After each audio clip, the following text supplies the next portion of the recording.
shit. Never mind. Did you turn it off? Oh, we still. Oh no, we still live. It's just live. It's whatever. Whoever watching is for anyway. So.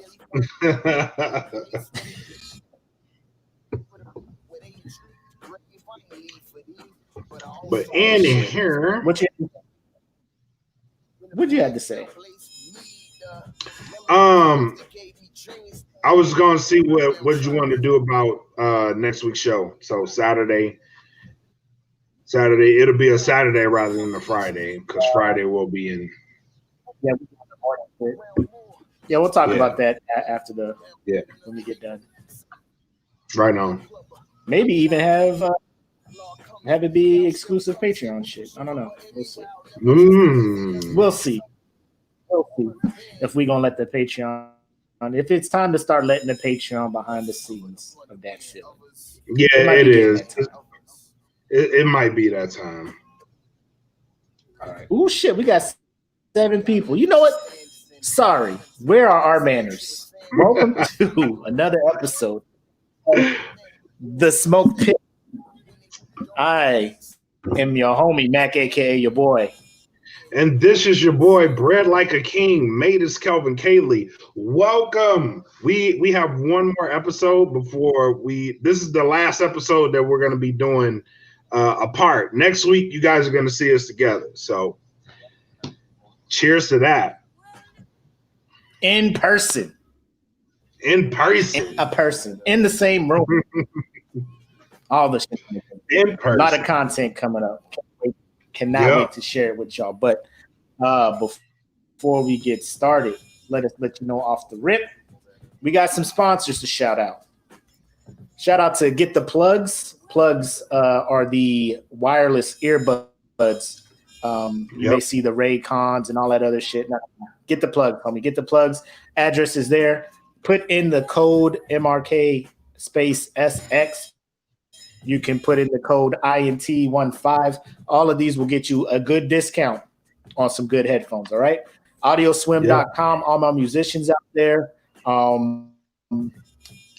Side note, he is also thinking about, when I say he, I'm talking Berto, in charge of AudioSwim, is thinking about podcasts as well. But right now, it's more the music tips. All my artists out there, if you know someone who's an artist, has some good songs, dabbling on SoundCloud, go to AudioSwim, park them into AudioSwim, upload your tracks there, and you'll find your tracks on Amazon and all that other good stuff. So all streaming services, check that out. Low as $5 to upload, right? Yep, $5. Yep. Cool. Yes. Then, of course, we have PremierElements.com for all your marketing needs, branding, all that good stuff. That is where you need to go for that. All right? Yep. Premier Elements, not Elements, because Premier Elements will take you to Adobe. And you don't need that unless you edit in video. But if you need marketing, just check it out. He's also branching into a whole lot of other things. So whether it be, just trying to get a brand, a design, graphic design, all that other stuff. He's your boy. All right? Look that up as well. So we got that out the way. If you can hear the music in the back, if it's too loud, let us know. But that is music provided by our very own Wiz's Beast, a.k.a. in the group. You can find him as Tony Claiborne. He is the one with these bars in the back serenading the episode. Hold on. We're not supposed to refer to him as Wiz's Beast. He is now known as Mr. Fuck You on Me. That's his name. He is not Wiz's Beast. He is Mr. Fuck You on Me. That's his name right now. You're right. My bad, Mr. Fuck You on Me. But with the music in the back, shout out. You can go to his Bandcamp down there, listen to his music. You can subscribe for as low as $3 a month. Hella music on there. All right, just check that out. Before we forget, I'm trying to put y'all on game. All right, I'm putting y'all on game because at the end of this month, Makk and myself are giving a Patreon member $100. legit currency that you can use in the United States of America. Yes. We are going to provide that to you only if you're a Patreon member. Right now, I think we have 10 people signed up. Right? We got a new one last night. Shout out to Smitty for joining. But yeah, so right now, 10% chance of you winning $100 for only paying $1 a month minimum. That's the minimum. We have a couple people who are going above and beyond, right? Smitty, right? Joined. He's given $5. My man Mike Pinto, he's given $5. And Janie out here, I think Janie was out here giving us 10 a month. So yes, she was. Shout out to you, Beyond, and she's doing the legwork for these patches. So Janie, I feel like you're a member of the Smoke Pit. You need to be on camera or something right now. But yes, you do. You do. The end of the month, this thing is going down. I will do it live. So no, there's no thing. I'll type all the names in, go to a randomizer, click randomize. Whatever name is at the top is getting me $100. It's not a game. This is a real thing. We're going to do it every quarter. So you have 4 chances a year to get $100. Now, the one stipulation is if you win the first quarter, you're not going to be able to go up again the second quarter. You know what I'm saying? Kind of like a once a year thing. You know what I'm saying? So that's just what it is. Because I want everybody to have a chance. You know what I'm saying? So that's my stipulation. Because I don't want it some random. You have a lucky cricket in your pocket and you win 3 quarters in a row. You know, I'm gonna be like, yo, you know, I want that money. My money. I want to get in this. But, no, just letting you know. Just sign up. The link's right there. Patreon.com/DadFeelingPodcast. And we also have a couple more projects that we're just going to put on there, Patreon only. So just keep an eye out. We know you guys have been paying, and we have been planning and producing and making some content for y'all. So it's coming. Trust me. Now that I got all that out the way, I felt like that was church announcements. You know, it is. Yeah. Deacon Whitley with the church announcements. And the building fund is coming up next. I'm going to just say this, right? The Patreon is almost like the building fund, right? But you're actually going to see the building. What up, Makk? You're actually going to see the building and the product from your generous donations in Patreon. So, my man Makk in the building. I see you. Salute the Makk. All right. What up? So, how's your week been, bro? I know you said you was feeling under the weather a little bit, but here you are toughing it out. My man, get a Purple Heart. Give somebody a Purple Heart, man. He here under the weather for y'all. So yeah, I went and I thought I was having some. That's the thing with allergies, man. Allergies be feeling like COVID, like a motherfucker. And I'm pretty sure anybody with an allergy can attest to this shit. So yesterday I had like some weird ass reaction, and it turned out it was allergies, but I ended up taking a COVID test anyway. So I felt like crap yesterday. No shit. And I was like, cool, buddy. But I felt like crap yesterday, and I was just like, you know what? Let me just get this COVID test out of the way. I'm traveling anyway, so let me just knock this COVID test out of the way. And yo, for real, anybody who has taken the COVID test, salute to you. Yeah. You did this.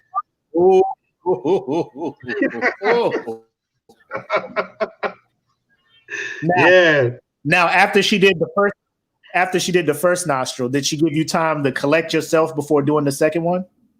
Nah, it was just like shoot, shoot, shoot, shoot, shoot, shoot, shoot, shoot, and I was like, like, bro, I was crying after this shit. I was crying. I was like, you hit my brain, bro. I felt violated as a motherfucker. Like it was a drive-through one. So I'm in my truck. Yeah, that's the one I went through. Yeah. So she went up the first nostril. I grabbed my steering wheel so hard, I thought I was gonna break that motherfucker off. And then she pulled it out. And like she pulled it out, and I was like, I was expecting to be like, but she was like, whoop, whoop, and I was on the inhale through my nose. That there, and I was pulling the steering wheel too, and I was expecting the steering wheel to break. But when she was done, she gave me a Kleenex, and I pulled off into the parking lot and just sat there like.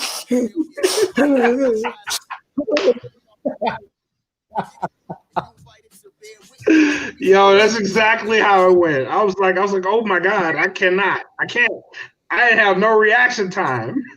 I can't. Stop. Oh shit. Yeah.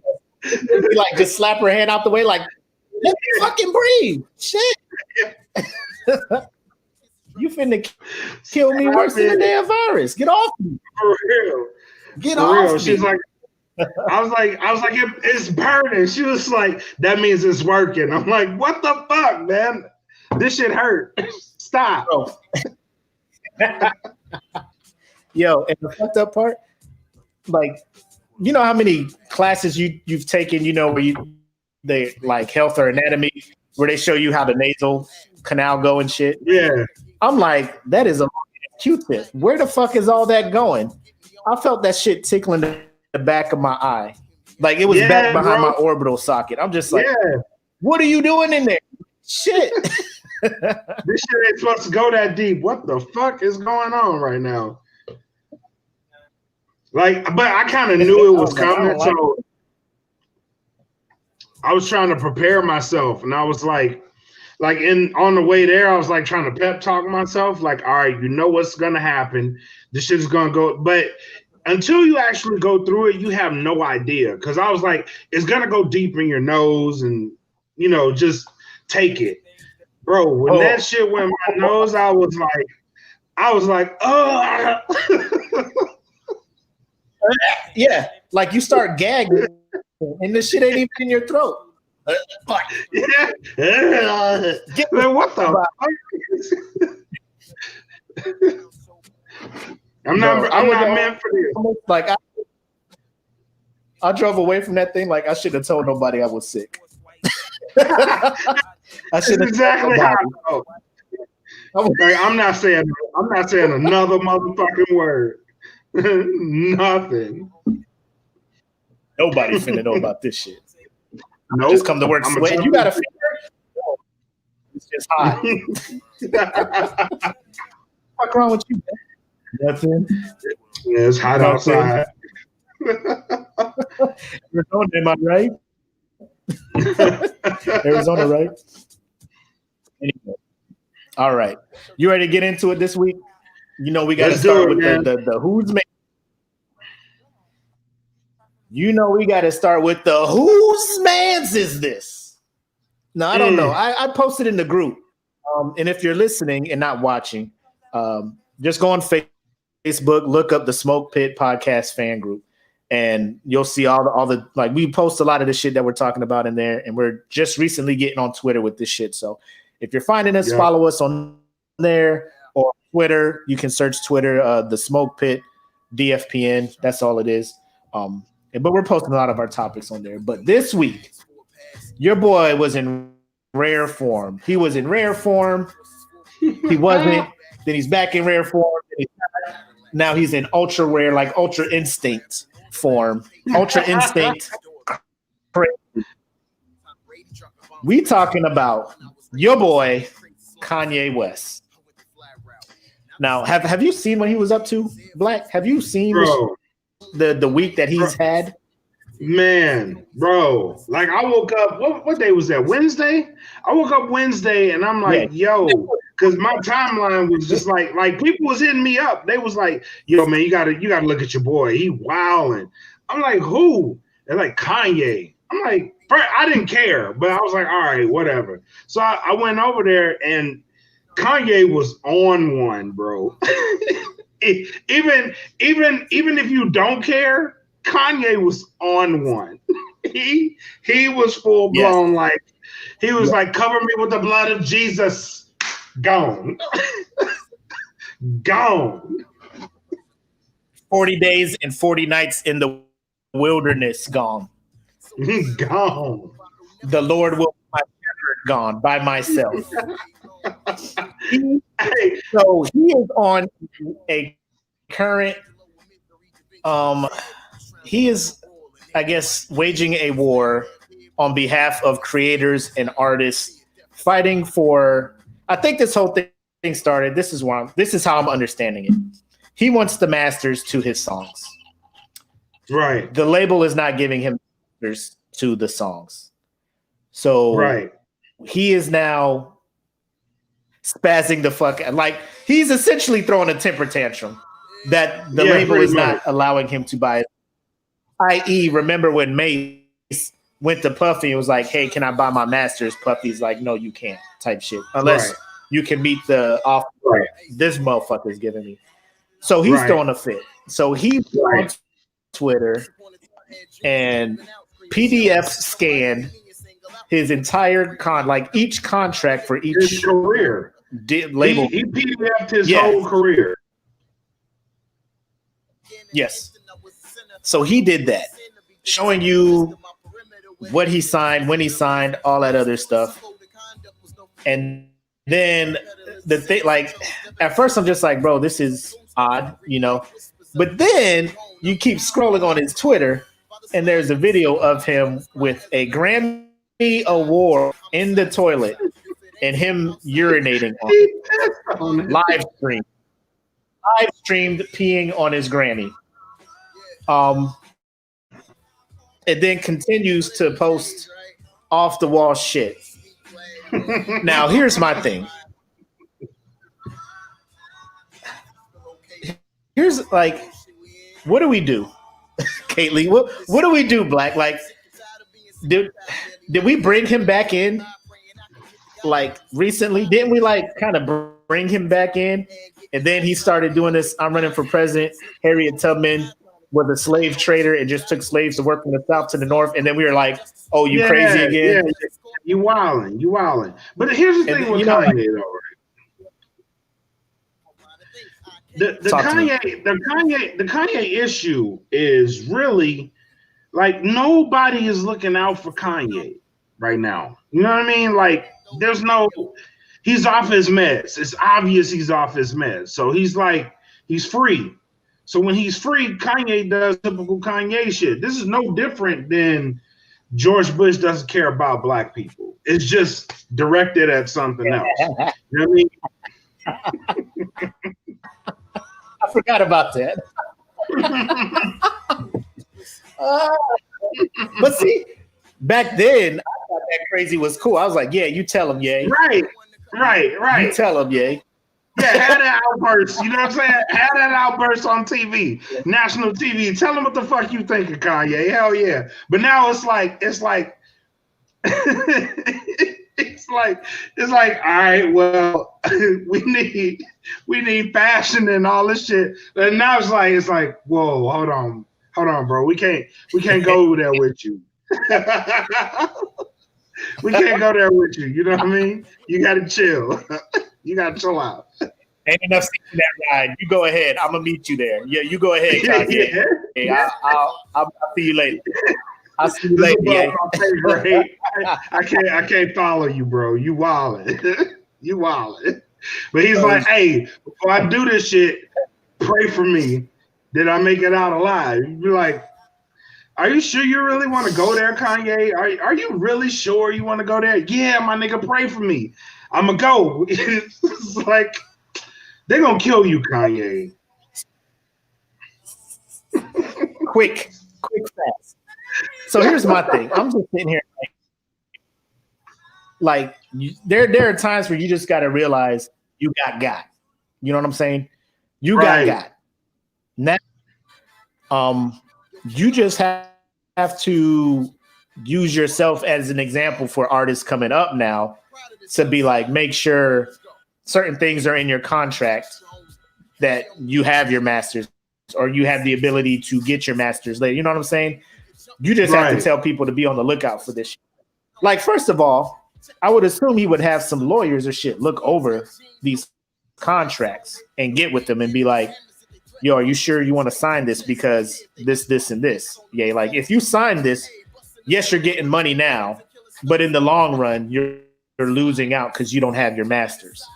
And I get it being a young motherfucker. You normally for cats who first get in the game, they just sign the first contract to get the money, right?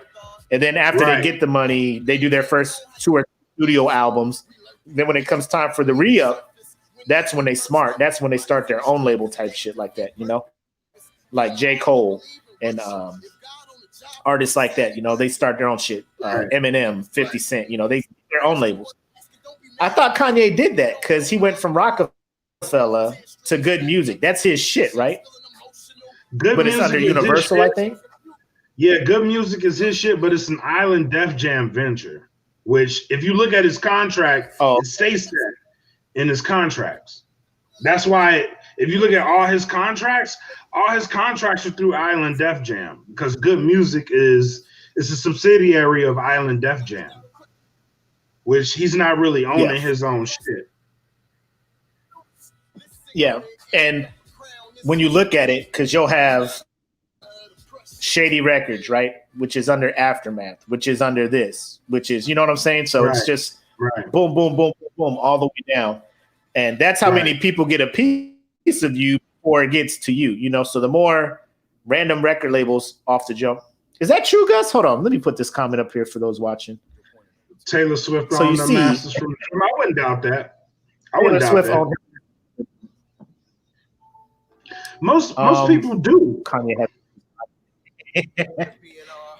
that's what I'm saying. I would think with all the like going as far back as like Mason stuff, people are seeing how artists are getting screwed, and they should be for that when it comes to this, because not everybody's going to come straight independent like Chance the Rapper or who's another artist that did independent? Macklemore when he was hot for Tech Nine is the biggest independent rapper there is. So I know it's harder to get noticed that way because even now, like you say, Tech Nine to the casual person, they're not going to know who the fuck that is, right? Because that's true. He's independent, so he's not getting the full backing of big labels and shit like that. But his money is his or his, and that's what it matters in the end, So now Kanye was just tweeting, peeing on Grammys, saying my music will be my kids, not their kids, And like I kind of felt that because as a creator, like I'm not on his label, but as a content creator doing SmokePit, doing I Said What I Said, whatever video I do on YouTube, I would like to be able to profit as much off my hard work, my time, my all that shit.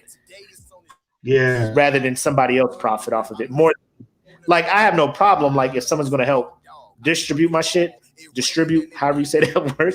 If you're going to help me do that, you can get a portion. Your shit can't be worth more than mine because I'm the one putting the work in. You know what I'm saying? So that's how I feel about it. Right. And I think that's a good approach to have. And Kanye, as much shit as he's getting for it, in a lot of ways he's not wrong. You know what I mean? In a lot of ways, he wants to own his own masters and he wants to pass that to his kids. So you don't end up in a situation where all of your music, when you die at that point, at that height of popularity, when you die, your music doesn't fall into an estate and they can profit off it. Like you want your kids to profit off of your work. And that I can agree with him on. His approach though is he's wild. he's wild. I like his message. It's the method I have a problem with. Right. He just said it right here. What he says isn't wrong, but his method is crazy. It's crazy, right? That is 100% right. He is wild. He's wild out here. It's because of the method. It makes it hard for people to look at him with any kind of credibility. And his track record, you know what I'm saying? It's like, I don't know. But you know what? When he started doing that shit, people was like, all right, when's the next Kanye album coming out? Because every time he goes on one of these rants and contingents, it's like, all right, he got an album coming out. But Kanye is actually, if you look at his shit, the way that he's putting it down, like the last thing he ranted about wasn't really that bad in the grand scheme of things. He was kind of accurate, right, with a lot of shit that he spoke. You know what I mean? Like, and people look at him crazy because it's Kanye and they expect him to do some crazy shit. But Kanye is actually he's really saying some real shit. If you really look at it from a different lens, take all the stunts and Twitter publicity aside, Kanye actually makes a lot of fucking sense. It's just his method of delivery is it's like, bro, you jumping off the top right now. Yeah. So the homie Francisco says Kanye is woke. Now I'm not going to disagree. Like, Kanye is woke. Like, the stuff he talks about is actual things that people can sit down and discuss, and he can actually articulate, if he attempted to, his point of view to make it so people can be like, I see what you get that from. I see what you're saying, especially this here. But if you keep going about it this way, like, at a certain point, people are just not going to listen to you anymore. You know what I'm saying? Like, I get it. The Grammys aren't the best. You know, there's time. Like, I think recently people are just starting to boycott the Grammys because of how they treat hip hop, how they just figure out different ways to label it so they can determine who can get Grammys and who cannot. You know what I'm saying? Because you'll have a nominated for best hip hop, and then, or a song that should be voted best R&B album, and they'll say best urban something else, right? And you're just like, why the fuck is this not hip hop? Like how they'll make Drake win for best pop or some shit. And Drake is like, nah, motherfucker, this, you know. The best example is fucking Macklemore beating out Good Kid, Mad City. Like, he beat out a whole bunch of great fucking albums. Bro, I'm still pissed about that shit. Like, that's fucked up. The fact that you beat Good Kid, Mad City with the heist, bro, fuck the Grammys. Like, I haven't looked at the Grammys the right way since. Was the nomination valid? Yes. No. Was the win valid? Absolutely the fuck not. No. Absolutely. Because I forget, it was like Magna Carta Holy Grail, The Heist, Good Kid, Mad City. I think Dark Twisted Fantasy was. I forget that. Nah, because that actually won. I remember that. But, that one won? Oh. Yeah, I remember that too. Yeah, because I think that one won in 2010. This one was in 12. But everybody knows Good Kid, Mad City should have won. Just like when Izzy Azalea or whatever her name was, like, didn't she win like best rap album when her first shit came out, or like that? So it's just one of those things where black people are just sitting there like, we see what's happening here, you know, boycott, don't show up, don't get your Grammy type shit. But at the same time, like, if Kanye just sat down, because he is actually like, he doesn't understand the genius that people want to hold him up to be hip hop wise, musically. You know, it was just his first 3 albums, like, off the rip, classics. Oh yeah, you know, nobody can take. Well, the thing is, like, Dark Twisted Fantasy. Dark Twisted Fantasy, I think, is one of his best albums. Like, if it ain't, but that was like after my book, top 3. After 808 and Heartbreaks, which, you know, like, 808s and Heartbreaks grew on me. It's not his best album, but I understood where it was because where it's at mentally. You know what I'm saying? Like, his mom died. He's doing something new. He's trying to find a different way to express himself. I fucks with it. You know, I don't. It's not in a rotation, but whatever. But my Dark Twisted Fantasy, that shit came back. I was like, yeah, he's back. He's in his bag again. Yeah. You know. Yeah. And then Watch the Throne, and I'm just like, he's back. He's back. Then, you know, Jesus came out, and I'm just like, the fuck is going on? You know, there's a handful of tracks on that one I fucks with, but it's not like a go-to easy album. Jesus got some shit on it. Like I fucks with Jesus. Yeah. It ain't sonically it's not his best album. He's got some shit on that album. Because some shit, like some songs he do some shit that'll be like bom bom bom. No. You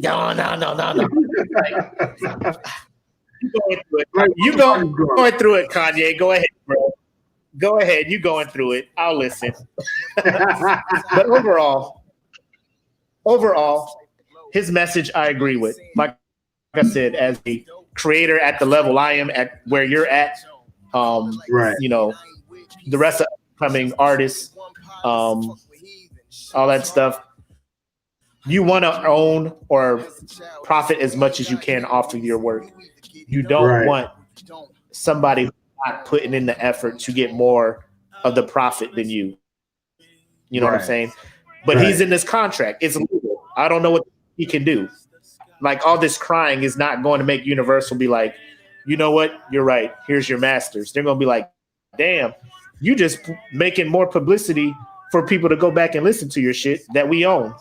Right. You know what I'm saying? So it's, I don't know.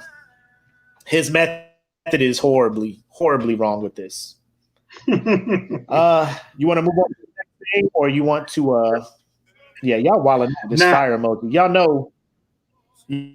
know y'all hitting the fire emoji, right? I'm fucking with y'all. Boo boo. Don DeMarco.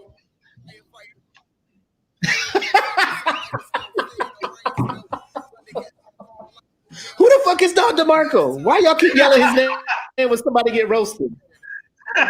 Don DeMarco. He ain't even here. Anyways, you ready to move on to the next subject?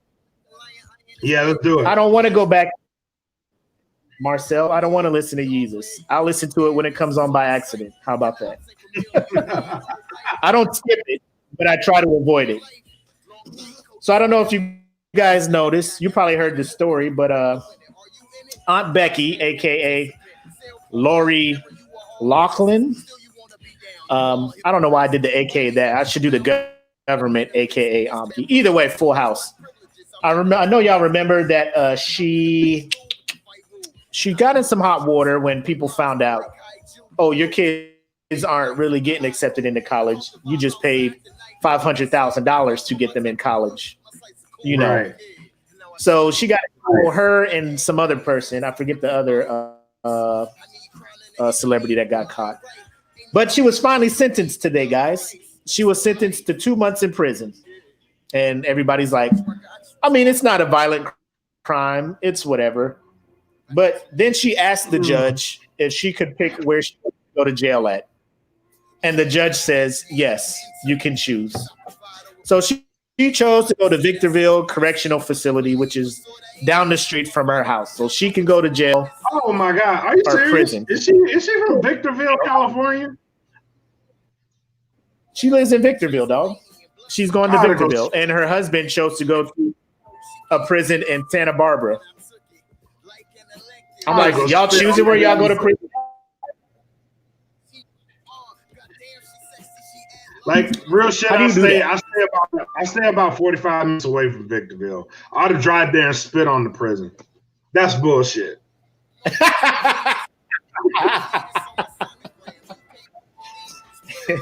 Aunt Becky. Oh my God. Jesus Christ. But I'm just saying. Now, I don't want her to go to like county or nothing like that because it wasn't a violent crime. She doesn't need to go to like some shit like that. White collar crimes, nonviolent crimes, I feel they should go to like a men's security prison type shit. And here's my thing. All nonviolent crimes, i.e. insider trader, all the white collar shit, cool. But if it's like, you pull me over and you see a bag of weed in my car or some shit, that's a nonviolent crime. I should be going to the low security, whatever, for a couple months. I should not be going to county jail for that. You know what I'm saying? Right. So I'm looking, she's doing this fraud at this high of financial level. This man has $15 worth of weed in his glove compartment. Why is he going to this jail county and you're going to, I don't want to say a resort, but when you say minimum security prison, you know what that means. Right. You know what that means. She ain't going where shit's hard. It's Kate. I think she needs to be in a. I think she needs to go to San Quentin or Corcoran so she can learn the lesson, and she'll never do this shit again. Because that's the point. People will. She's gonna get out, and what? She served 2 months in this motherfucking cakewalk of a prison, and she gets out, and what? You know what I mean? Like what? But then again, someone else will probably do this shit that doesn't have her stature or status, and they will fuck them up. And that's the shit with the justice system. Like, it's because you're wealthy, it's because you're rich, it's because you are a high profile person that you won't be punished. You won't really be punished. She got to choose this shit. You know what I mean? That's not a punishment. It's not a fucking punishment. That's me. Here's the thing. Where do you get the balls? Like, you're guilty. Your jury of your peers, whatever. Oh yeah, she guilty. All right, cool. Right. She leans over to her lawyer. Hey, ask him if I can pick my own jail. Your Honor, my client would like to pick her own prison. I bet the jury was just like, man, this bitch crazy. Here's the judge. I'll allow it. I'll allow it. You're right. I'll allow it. What? Bro, I wish, they be sending us, I say us, black people, far as fuck. Where you live, we sending you to, like you, we're sending you to San Quentin. Yeah, like, exactly. Yeah. I'm in California, sir. I'm in SoCal. Why the fuck is you sending me up here? What the fuck? We're sending you to Rikers. What the fuck? My family will never see me. You should have thought about that before you bought that nickel bag. What? What? That's the second nickel bag you got? 15 years. That's the third nickel bag you got? Life. 3 strikes. What? Bruh. $15 got you in like that. $15 got you in jail for life. She out there committing $500,000 for her kids to go to college on some fake shit, taking a spot from somebody who is qualified. Now, did they actually go ahead? Did they kick her kids out of school or no? Are her kids still going to school? No, her kids found out what she did, and they're like, we don't want to go to that school. They don't even want to try to apply legally to that school because they don't want everybody looking at them like, you're only in here because your mom paid. So I don't know if they're going to a different college, but when they found out about that, they're like, we ain't going to USC. We ain't playing that game. Like, we didn't know our mom was doing that. They was real about that shit. In our actuality, it's USC. So just fucking go there. You know what I mean? Ain't nobody gonna fucking care. USC is in the fucking hood school, anyway. like in California. It's a state school. Like, it's not that you're not paying out of state tuition to go there. Right. You know what I'm saying? Just right. And I don't even think it was it wasn't even a thing of they couldn't afford it because she's already paying $500,000 just to get them into school on top of tuition after that. Just greasing the palm of the registrar or whoever's in charge of admissions to be like, come on in. Right. So I mean, just take the fucking or submit your SATs and see if you can get in there or not. I will fucking pay. Just take it. Now I'm figuring this shit out. I'm figuring this shit out because my daughter, she's trying to go to UCLA. Like, and the joy on her face yesterday when we got a letter from USC, because they don't send them shits out. And her grades are so good, they sent her a letter. Like, yep, we want you to come to this school. And she was like, ain't no way USC wrote me a letter. And I'm like, yeah, it's true. Here it is.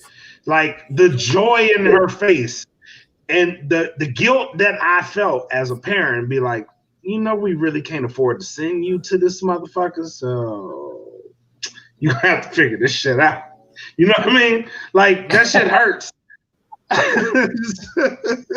That shit hurts. You know what I mean? So it's got to be like, you know what I mean? Like if you can afford to send your kids there, then do it. You know what I mean? Shit. But do it the right way. Like what level? Because my man Wags put the SATs had to be trash. And that's what I'm thinking too. Like, are your kids like just super dumb where you're just like, the registrar's like, bro, the only way I can get these motherfuckers in here is if you give me $500,000. She's like, yeah, they got to be dumb as fuck. They got to be. They got to be dumb as fuck. It really ain't hard. It really ain't hard. You know what I mean? Just like nowadays, and this is what I'm finding out from homeschooling. Like nowadays, you really don't have to fucking try. All you really have to do, like you don't even have to just you could be the dumbest person on fucking earth nowadays. The grading system is fucked right now. It's fucked. Like right now, a 70 is a C. A 70% is a C. When I was to be a motherfucker, it was a D for us. That shit is a C now. I'm like, y'all already ahead. Like, and then you can get that just by putting your fucking name on the paper. You know what I mean? Like, really? Like, you got to be a real lazy motherfucker to get an F right now. Like, in today's time, especially with home learning, with the majority of the people that are doing home learning or distance learning, like, you really got to be a lazy motherfucker to get an F. Like, if you get an F, then just fucking quit school because this shit ain't for you. And parents, you can make that determination just by saying, oh, well, I guess this shit ain't for you. You know what I mean? You got an F. You can't even put your goddamn name on the paper. Quit. You know what I mean? Just quit. Yeah. This shit ain't yours. Yeah. But if you do that, and at least at the minimum, if you pay attention to what the fuck is going on in class, you will make an A easy. That shit is not hard. It's not hard. They ain't asking you to go to research shit. The answer's right there. All you have to do is pay attention. You know what I mean? Like in our day, like we didn't have all the internet and technology and all this other bullshit they got. So we had to actually go look for the motherfucking answer. Like in a library, go look for the answer. Figure out the Dewey Decimal System. Go look for the answer for this shit. They ain't even got to do that. You know what I mean? This shit is wild. It's so wild. Yes. Here's the thing. So shout out to Gus. He in here. He's like, first, congrats to your daughter for the letter and stuff. Second, as parents, we'll make the sacrifice to make it happen for them. So with that, let me ask you this, right? Do you think she's a good parent for doing what she had to do to get her kids into the school of their choice? By that way. It's hard to say no, because at the end of the day, Gus is right. Like as a parent, like really if you have the means to do that shit, do it. I'm not gonna hate you for it, but if you get caught for it, you know the shit's illegal. Serve your time. Yeah, I'm looking at it like you can make the sacrifice, but it's like, why weren't you making the sacrifice to help them get better grades to get into college, or just like, because you weren't busy. Full House ended 20 years ago, my guy. Like, you've had time I didn't see you anywhere else. You had $500,000 to give this school. You couldn't invest in a tutor because I know tutors ain't charging $500,000. And then second, that's not really. I think EJ put it in the comments like they just gave them that money to invest or something on their own. 25, 250 here, 250. And if it's really that much, like if you're really that wealthy and you can give them $500,000 for college, then goddamn, give them $500,000 to put away and earn that shit. You know what I mean? Like what in the shit? I wish I did have $500,000 to just. Yes.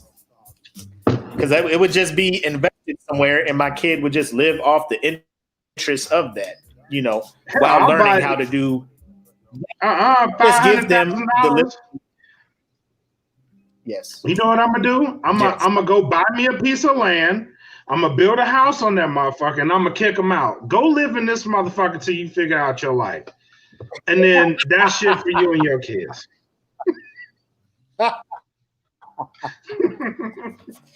Build the house. Get the fuck out. You got a whole house over there now. Get the fuck whole up house. Get the fuck out of here.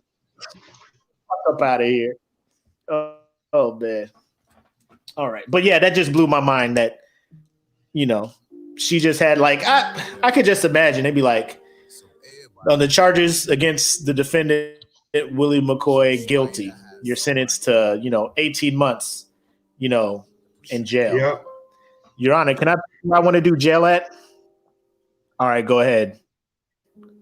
My house, I'll allow it.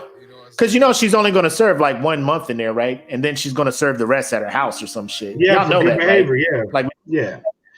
Like a week. She's going to be in there like a week. And it's going to be like, we're overcrowded. Here, go serve out the rest of your shit at home. Yeah. That's probably why she did that. Yeah, I don't know. I just give her kids props that once they found out how their mom was trying to do it, they were like, "Nah, we ain't trying to go out like that." You know what I'm saying? Right. So it's shout out to the kids. And plus, I think they just didn't want to get roasted when they got on campus at USC because them motherfuckers will probably. Ooh, you dead smack in the middle of the hood too. They be like, "Ain't your mama in jail? Yeah. I saw your mama." All right. So moving on, there was a comment put in the group by I think Lauren Signs, and it was a video of an individual who pretty much asked. Hey, this is the question of the week. Yes, like.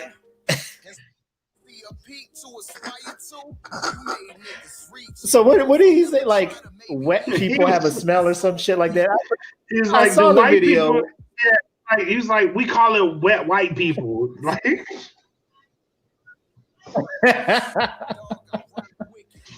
so that brings up the point. Like, do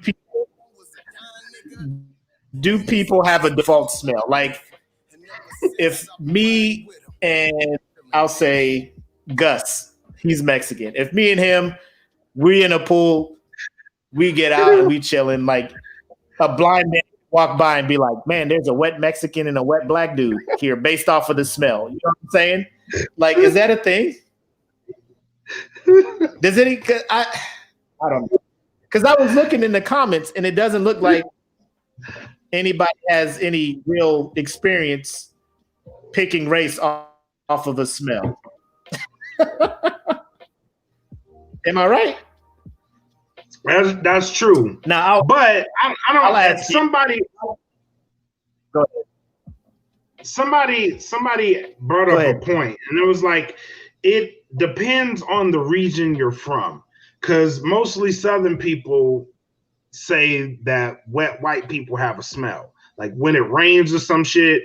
And you get caught in the rain. I've actually researched this answer. Like when you get caught in the rain, and it, no, I really did.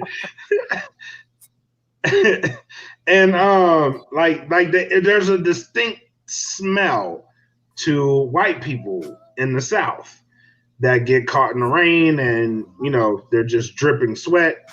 Now I don't have any personal experience with this. The only experience that I've had with it is like my wife. My wife has a distinct smell. You know what I mean? And everybody who knows my wife knows that she has this smell. Like they call it the con smell. But it smells great as fuck. Like I can tell like when she's been somewhere and like I'm like, oh yeah, my wife was in here. Like one time she came into my office at work and I'm like, I wasn't there. Yeah. And she was there for a while and she left and I was like, was my wife here? And I was like, yeah, how you know? I was like, I can smell her ass. You know what I mean? Like she has a distinct smell to her. But that's the only experience I've had with it. I think you're relating that to like if somebody has a certain cologne or perfume that they wear. Because I will automatically associate that with somebody who just always wears the same cologne or smell, So I'm just like, all right, cool. But like a natural smell, like I just assumed if people don't shower, they all just smell bad. You know what I'm saying? Yeah. But I was proven wrong because never deployed or did anything in the Middle East. Their must is a different must. Like those, buddy. Like, that is yeah.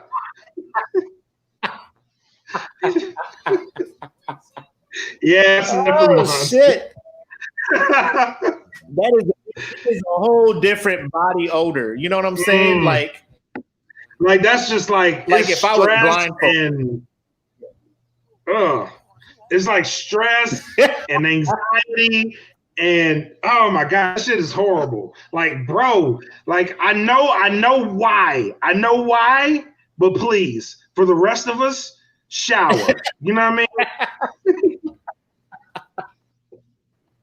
I know why you smell like this, but my God.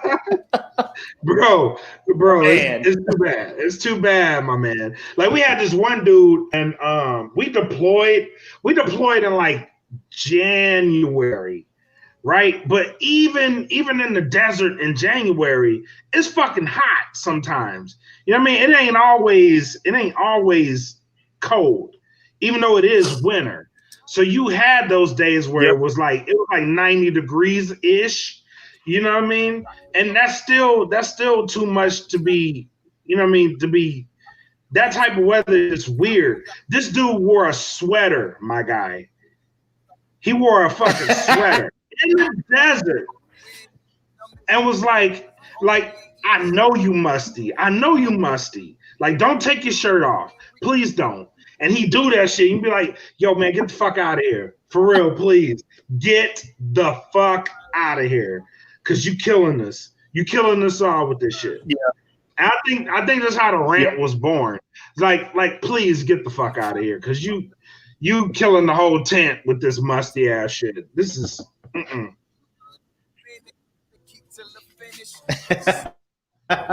Bro, it is like I just because they smell in Korea too. Like I don't know what it is.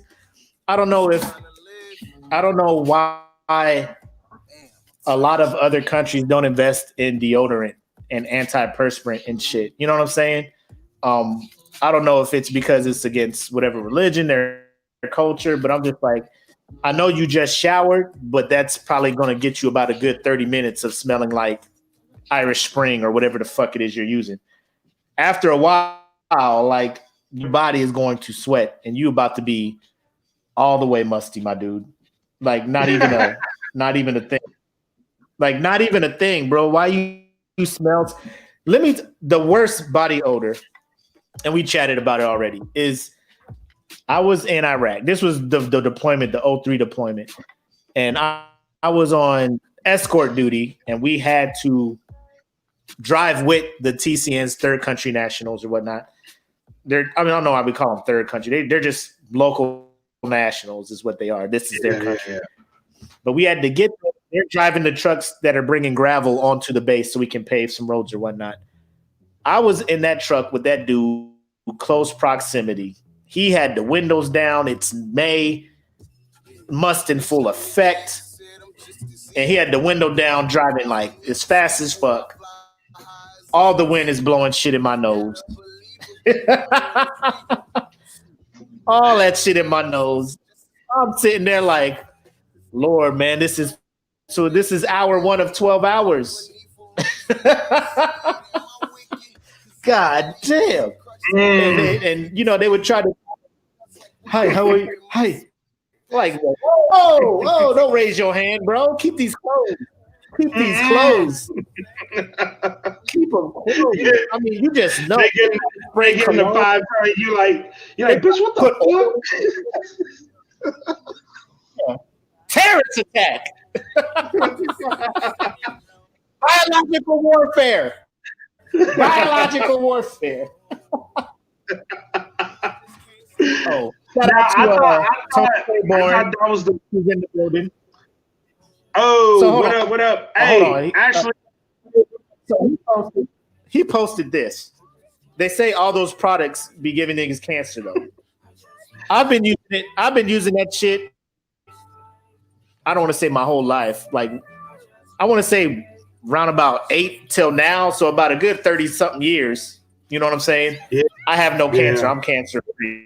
So I don't know. I just can't know that I don't have deodorant on because I know it's a time limit on how long you can get with not having deodorant on. Like, I don't care if you just sit there and don't move all day. Your body will get musty. That window is not long. You got about a good 30 minutes before somebody be like, somebody smell like outside. And that is black people talk for one of you motherfuckers is musty.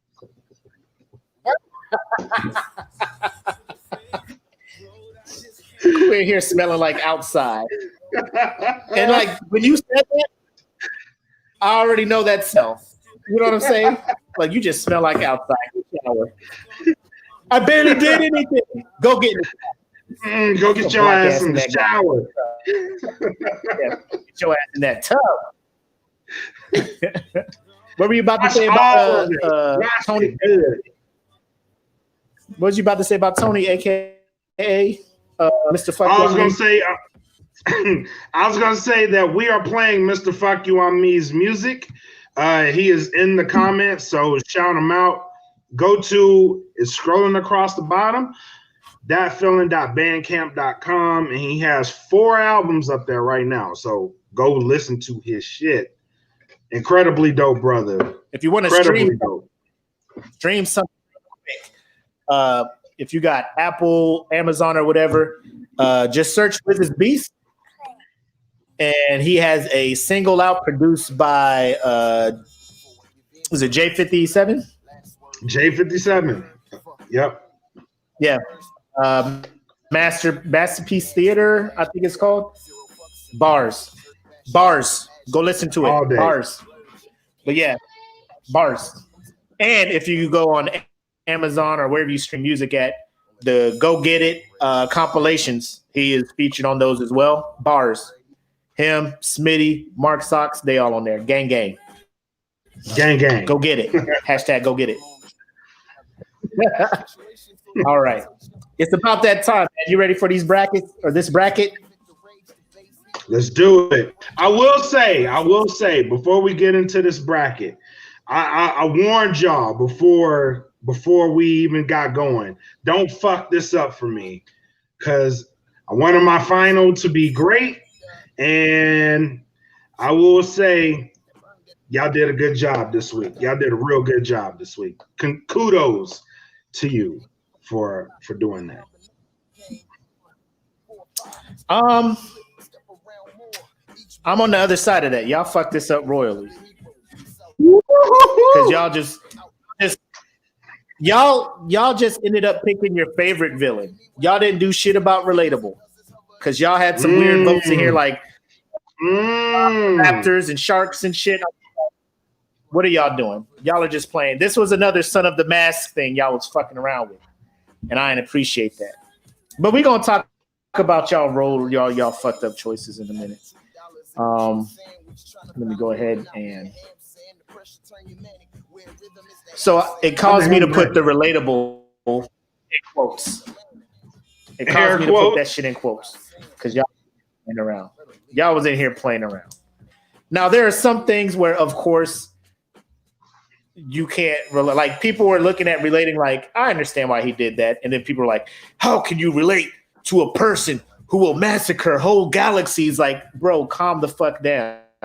Because ain't none of y'all about any of these lives in the.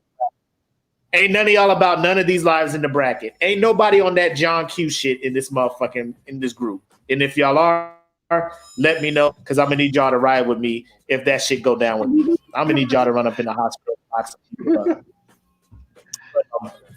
We'll just get into it. So is the odd number of squads for this one? I think it was 45 nominations were put in there.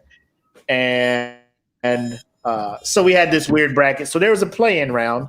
And one of the first play-in matches was Loki versus Lord Sauron from fucking Lord of the Rings. So the group moved on Loki 34-7. And like to me, that one I couldn't relate to either one of them. I don't know why people put Loki in there. Like he was more of one of the annoying people that I would put in the upcoming bracket of annoying movie characters. I can't wait to get the fuck up out of here. Like I did as a villain in Avengers, I don't know what his motive was that people were relating to or thought it was a valiant cause. You know what I'm saying? So, like I think he was just trying to appreciate it as a god somewhere because he wasn't getting that love in Asgard. Right. So I think Loki, and this is why I voted him on. And Loki in the comics he's the god of mischief, but you already know he's gonna be doing bad shit. That's his role. He's playing his role. He's causing chaos. Yes. That's what he's supposed to do. Now, why is the major underlier? It's because he was the outcast of a family. You know what I mean? Like every family has a black sheep. Loki was the black sheep of his family. And put that on top of the fact that he was the god of mischief, and there you go. Like, I'm just going to be petty. Yep. I just moved them on because I enjoyed the MCU movies better than the Lord of the Rings movies. So, and then also from what I read about Lord Sauron, like, I don't think he had a real reason for being an asshole either, right? He's just evil. Yeah, it was just evil. Yeah, so there you go. So I agree with the group on that one, moving Loki on. Next up, we have Graf and Anderson from Ender's Game and the Velociraptors from Jurassic Park. The group moved on Velociraptors over Graf and Anderson. Now, I went ahead and went with Graf and Anderson because they were just like, we got to get rid of these bugs because these bugs came and fucked up Earth. So we got to get rid of these bugs. So they ended up doing this whole weird thing, acting like it was a sim, having these kids do whatever to destroy this whole planet that these bugs were on. And people are just like, man, these people use these kids to destroy a whole civilization of bugs. And they did it for self-preservation. You know, they can give a fuck if the bugs were, you know, whatever. They're just like, boom, these bugs got to go. Now, if they knew the bugs were not, I got to rewatch that movie. Because I think even though they knew the bugs were not attacking them offensively, they were just like, we just got to get rid of these bugs so we don't have to worry about them later. Right. Because when they came, they was fucking some shit up. The Velociraptors. Well, what they did in the course of that was they pushed this kid to the brink of insanity. Like it was this kid, like, we know you good, motherfucker. We know you're good. We know you are tactically sound. We know you make all it. He was a WD on steroids. You know what I mean? Like, we know you good, motherfucker. We know you making all of. You know what I mean? You great. But let's see how great you really are. And it drove him to the point of like, I got to do this shit to prove y'all wrong. And it just so happens they may kill a whole civilization. You know what I mean? Like, there was some deep shit in that movie. I moved them on because the Velociraptors, first and foremost, whoever put this shit like Velociraptors and Jaws, fuck y'all for that shit. We'll go over that later. But other than the final, I had a few like why the fuck is this here? You know what I mean? Like, okay, I'll vote it, but same. But yeah, the group moved Velociraptors on. I guess they related to, maybe the fact that the dinosaurs just like, bro, we were extinct. You brought us back. What do you want us to do? Just not do what we've been doing, like eating motherfuckers, like right? Like it's what we do. Nobody will bring us back. But at the same time, like I understand dinosaurs. They're gonna do dinosaur shit, but I can't relate to dinosaur shit. I wish, but I can't. Next up, we got Gus Fring from Breaking Bad and the ladies from Set It Off. The group moved on Gus Fring, 21 votes to 12. Now, I love Breaking Bad. I didn't think Gus had a cool reason for being the asshole he was, outside of he just wants to make money selling drugs. Like, I don't know if he had a legit reason for needing said money, but he was just like, fuck it, you work for me now. And that was that. Well, I like Gustavo Fring because he used to say some of the realest shit ever. You know what I mean? Like, Gus was like, you do this shit because you're a man. When you're a man, you provide. Your family don't ask how you fucking provide. You just do that shit. Like, I was like, that's some real shit. So he, as bad as a guy as he was, his intent was like, I know I'm a bad guy. I'm embracing the fucking role, but I'm embracing it because somebody's got to be the bad guy. Why not me? So here's the thing for me. He's a cool antagonist, but how is he relatable? This is when I was just like, I see relatable is not going to happen in this bracket. Because like, there's a lot of cool villains. There's a lot of cool villains, but it was like, who the hell voted for the Rock wife on Set It Off? Tony in here, wow. But I'm just like, I can't. Like, if so Set It Off ladies, like, they were on hard times. They're like, let's rob banks and whatnot. So I'm guessing that's why I voted. I'm just like, I guess, if between the two, Gus was a very polarizing antagonist, right? But I was just like, what's his reason? Like, of all the characters in Breaking Bad, Walter White is the only one I can relate to. Like, get this bread for your family before you die. Set your family up for success. So for your demise, they're good to go. That's the only one. Everybody else in there, I was like, they're cool, but they got to fucking go, Not Gustavo was the reason. Gustavo was the reason that Walter White got into that mindset. He put him there because up until they started fucking with him, Walter was like, I'm just gonna cook. You know what I mean? I don't care. He was more or less involved with the science. Bro, when he went up in there and he threw that motherfucking explosive ass meth in that thing and blew that whole place up, it was like, say my name. I was like, oh, he in there. He know what he doing. Oh yeah. This is before Gus. No, he met. This is before. Like, no. What's that? No, I thought that was before he met Gus. 2. Oh well, maybe I'm wrong. Nah, Jesse was a hoe. Jesse was a hoe out here. Jesse is about to be written in the most annoying character thing that I'm getting data for right now. Man, so thanks for Jesse was to write. Jesse was a hoe out here.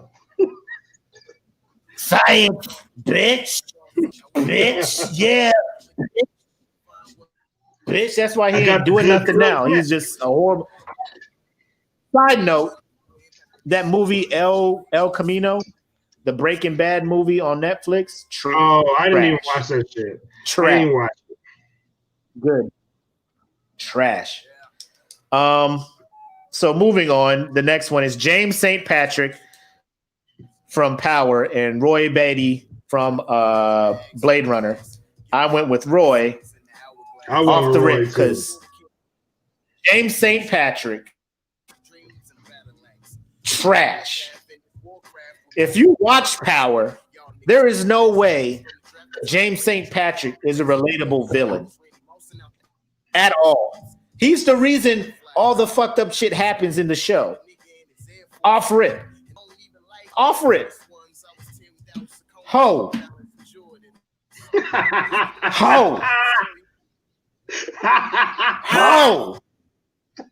thought Jesse was a hoe? Ho. Is that Jesse? He was a man letting people call him Jamie. Like you got a whole street named Ghost. Jamie. Get out of here, bro. Get out of here. TR Rash.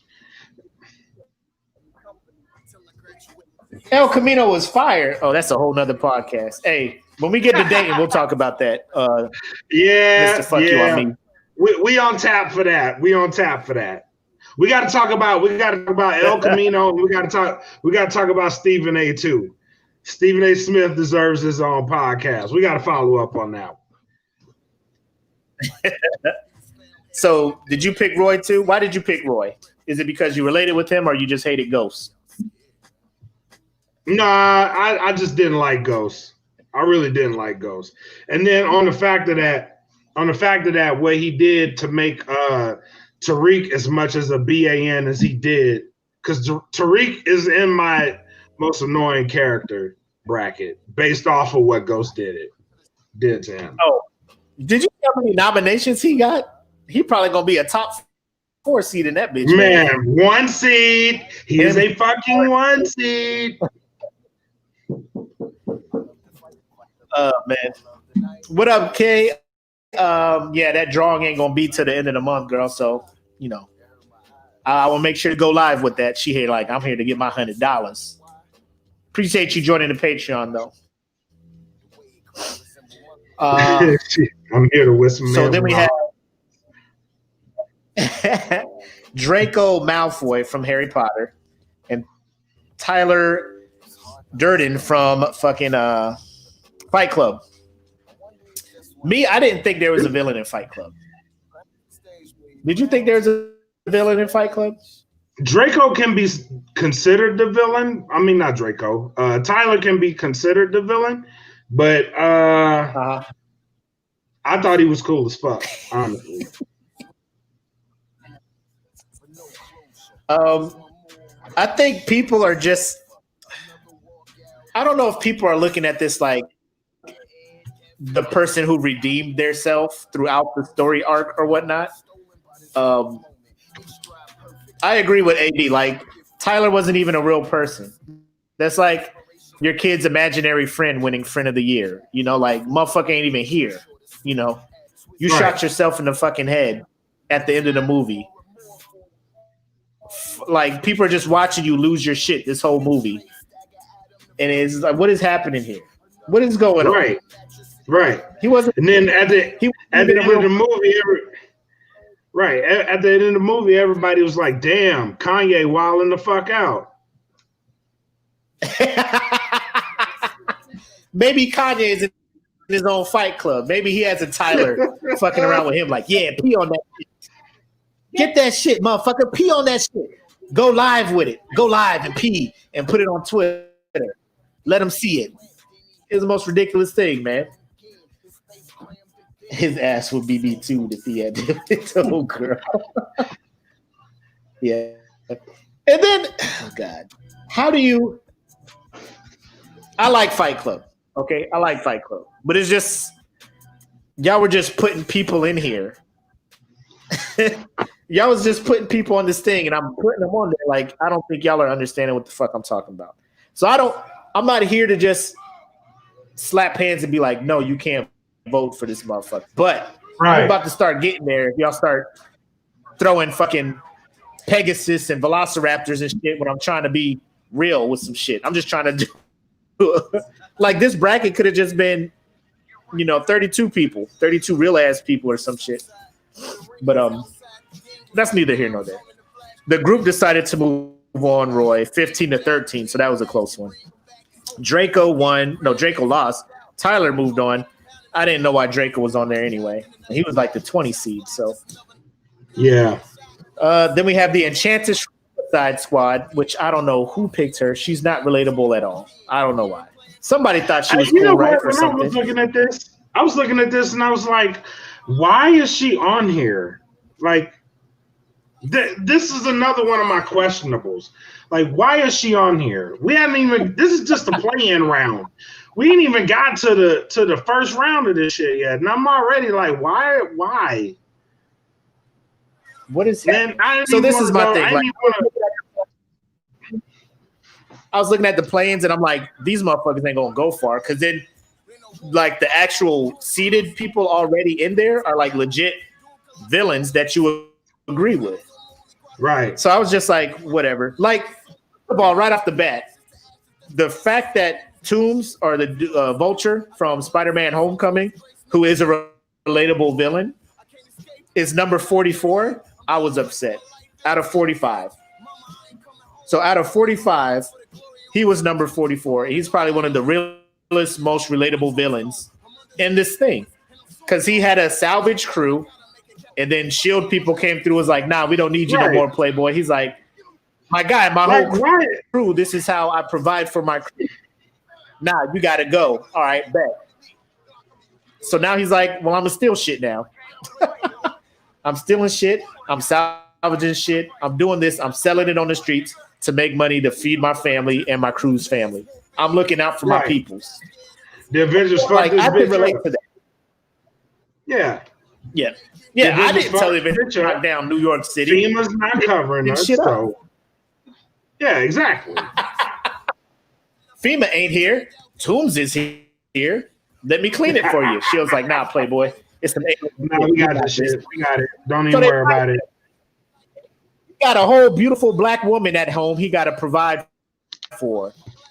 Right? Huh? Getting that interracial marriage. You know I know y'all. Seen her and that beautiful dog. Loving. And she was like, nah, fuck your interracial family. Fuck your blended family. Fuck your American dream. We got it.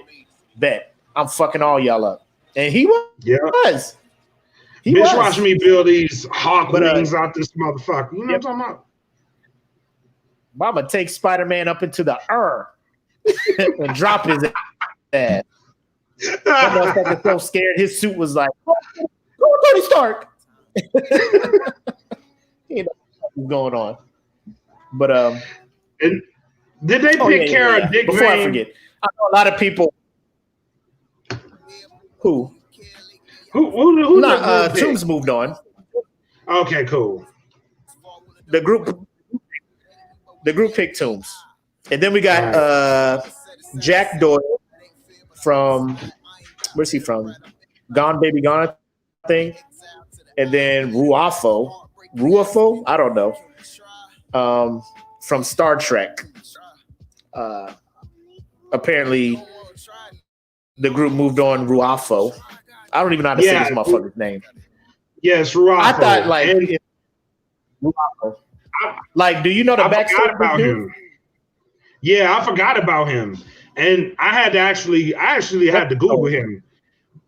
Huh? What was his story? So his story was, what Star Trek movie was it? It was a Star Trek movie where a whole bunch of people got killed. His whole family got killed, and he got badly injured. So it was kind of like a Khan situation. So if you know who Khan is in the Star Trek universe, this was the other guy. That got fucked up really bad. Yeah, he got fucked up really bad. Okay. So was he after a certain Was this like a Thanos thing? Like his whole family and planet homeworld got fucked up, and he's like, Yeah. now everybody got to get fucked up. Yeah, Okay. it was that.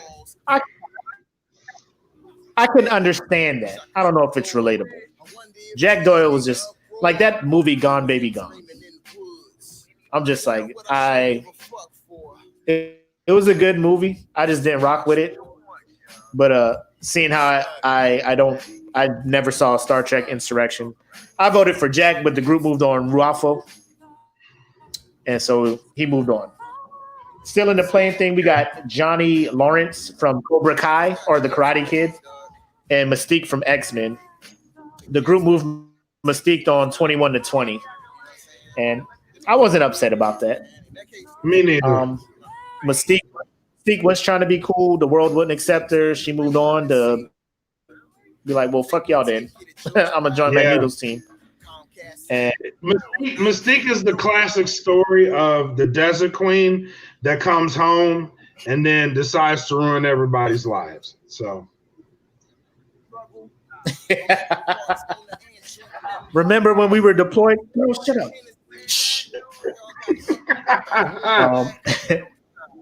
So yeah, 21-20. That was a close one. The next one we have is Gabriel Shear and Jaws. I think Gabriel Shear was from Swordfish. He was a John Travolta character. yeah. I've seen it a couple times, and I'll be honest with you. I only watched that movie a couple of times just to see Halle Berry's breasts. I wanted to see her titties when she moved the book. So did I. Was just like, Lord Jesus, Lord have mercy. So did I. Lord. Man, oh man. But that was just me. I was just, Once that's you how I get felt. over that I was a movie grown is all types of trash. Me too. Man, I've seen breasts before, but it was just. I hadn't seen those. You know what I mean? I hadn't seen those. And at that point in my life, like I really wanted to see it. This movie after Monsters Ball, right? Or no? No, this is before. I think it came Monsters out Ball. after. Okay, I got No, buddy. check. This is I'm like, I before saw Monsters, and I saw Holly rammed, and I'm just like, I still want to see the titties. That's just it. Like, I'm still a dude. I'm sorry. Don't blame me. It's just what I do. I just want to see titties. But the group voted for Jaws 27-2. I don't need to reiterate how I felt about y'all picking fucking animals in this shit. But this one I wasn't necessarily mad at because I thought Swordfish was fucking trash. So I was cool with this one. Okay. So now we got Hans Landa from Inglourious Bastards and Shooter McGavin from Happy Gilmore. Now, this is where I fell into the trap of voting for the coolest villain. Shooter. Because if you think about it, Shooter was legit in his right to be pissed. Like, bro, I've been golfing. I've been with y'all golfing loyally from the jump. This motherfucker come out of nowhere, launching fucking golf balls, and y'all fucking with him? Like, I ain't been here the whole time golfing? Y'all don't love me no more? Bet. All right. But Hans Landa, I'll say the first 30 minutes of Inglourious Bastards where he's interrogating that lady and the Jews are hiding underneath the floor. And, bro, I was just like, does he know they're there? He doesn't know they're there. Oh, he knows they're there. Well, he knows. Oh, he might not know. They might get away. Oh, no, they ain't getting away. Oh, damn. No. He knows.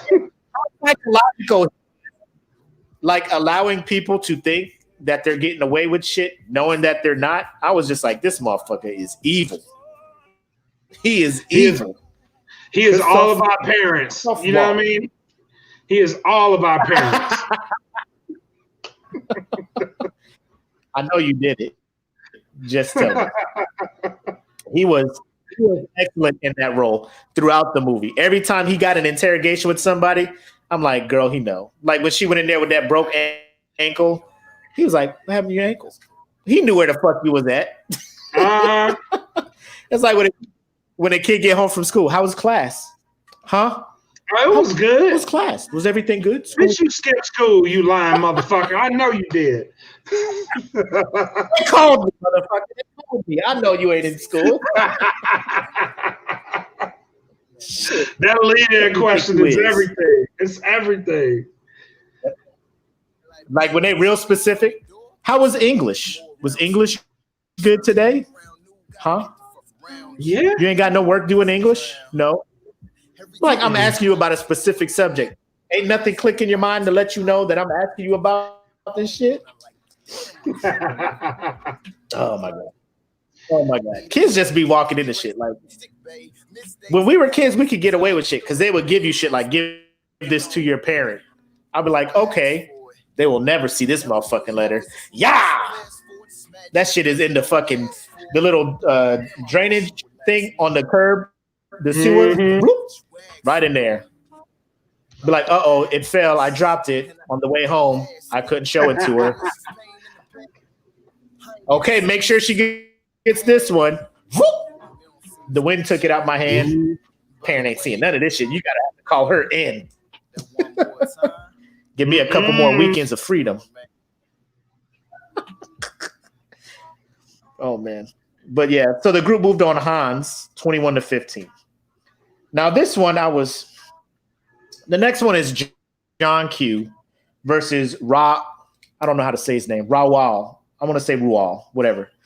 So Ra was the villain from Skyfall, who was pissed, killed M because when he was an agent with MI6, she sold him out to get diplomatic, for better diplomatic relations with another country. So they were just like, if you give us this dude, we'll do this. And she was like, bow, he gone. And he was like, word? Everybody gotta go. You know? Did you throw me out? John Q. So here we go. Real quick. We're going to spend some time on this one because I just need a question answered. Is John Q a villain? No. John Q. Taylor said John Q would have did what any rational person would have done in that situation. I agree. Now, if I ask you this question, who is the protagonist in John Q? Who would you say? Oh, the protagonist. The protagonist? Yes. No, not the doctor. The doctor's the antagonist in this whole shit. The protagonist. Oh, James Wood. Huh? Yeah. So James Wood is the antagonist. Yeah. Plus, it's James Wood. Fuck James. I think Tony got it right with the villain is the short hair blonde. Oh yeah, and I was talking about this. Right. This led me to my post that I posted in the group, SmokePit Podcast Fan Group. What's the difference between a bad guy, a criminal, and a villain? Because she was well within her regulations of running that hospital, correct? With I can't do this surgery because you cannot afford it, right? Right. She was 100. She wasn't breaking rules. She wasn't saying nothing because she was just like, bro, like you need insurance. Like this shit ain't cheap. We need money to do this. We can't. Right. And everybody thinks she's a bad guy. Well, she's a bad guy because she just her morals, I guess. I don't know. Like she was doing her job. You know, let's just do this surgery. You know, but she was just doing her job. She was doing. So technically, John Q is a criminal because he is breaking a law doing what he was doing. But because we as people empathize with him, we are like, he's the hero. He's right? well within his rights to do that shit. Yeah. Now, I will tell you he's not a bad guy. Right. Right. I will tell you this because I actually worked in the medical insurance field. What she was saying Yeah. technically was not wrong. There's nothing she could do for him because insurance laws, even now, the insurance laws don't cover that type of situation. There's no fucking way on God's green earth that you're going to get a transplant that soon under the current insurance Yes. laws. But any person that's that desperate for their whatever family member, it could have been his mom, substitute family member, but because it's his son, it made it that much more personal because his son is young, his son has got a lot more living to do. This disease wasn't something that he had any control over, and him as a parent is like, I am not here to bury my kid. That is a mindset any parent can relate to. I do not want to bury my child. You know what I mean? That made him desperate. So if I got to kill whoever the fuck I got to kill, so fucking be it. My son is going to get this fucking heart transplant today. You know what I mean? Like, well, I mean, this whole thing leads into big medical, like the healthcare thing. Like, your healthcare depends on your job and your benefits or whatnot. And if you are a lower middle class, blue collar shift worker at a factory, you're not going to have the insurance to cover a $250,000 surgery, right? Because insurance will be like, we'll cover this much. You got to come up with the rest of the money, you know. And he's just like, I can't. So at that point, do you just accept that your son is going to die? Like, then you look at the hospital where you're just like, as a doctor, you took this Hippocratic oath to help, you know, like I could do monthly payments. He's doing all that shit. He's like, bro, just do it. I will pay you. I swear to God on my life, I'll pay. Like, if I was 22 years old watching that movie, snot coming out my nose, feeling this dude, because I just had my son a few months before, you know what I'm saying? And I look at my son and I'm just like, I swear to God, I will shoot up a whole hospital. If I gotta kill my motherfucking kid, bro. You know what I mean? Whoever gotta go, they gotta go. But any parent that sees that can relate to that. Right. And I want to bring up a point AD did, and then we'll move on real quick. But he put, unpopular opinion, John is technically a bad guy. Being relatable doesn't make him less of a villain. I wouldn't say he's a bad guy. He is a good guy because it's not like he went in there and was shooting people. To do horrible shit. Yeah. But he had no bullets in that gun because he knew at the end of the day, the only person that was going to die was going to be him. Yeah. Right? He said it at one bullet. They're like, yo, went into it knowing, bullet? Yeah. And he was like, the only person I planned on shooting was myself. And he was going to kill himself for his son to get his heart, which I'm just like, which makes it hard to think of him as the antagonist of this movie or the villain of this movie. Right. It's just personal to me. So if people wanted to vote him on, cool. But I just feel the more relatable thing, like as a villain, like if I was in the Air Force and I was a POW and I'm doing the code of conduct and I'm just like, my peoples are coming for me because they don't never leave Airman's Creed. I will never leave a wingman behind. And then the Air Force was like, you can keep him if you promise to stop bombing shit, and they get a peace treaty based on the fact that they traded me for that. And now they about to, execute me on live TV to show Americans they don't fuck around. Right. If I escape, please believe there are going to be people on who better be on lookout because your boy is coming. Heads have to roll. Yeah. Never leave a wingman behind, huh? Pop.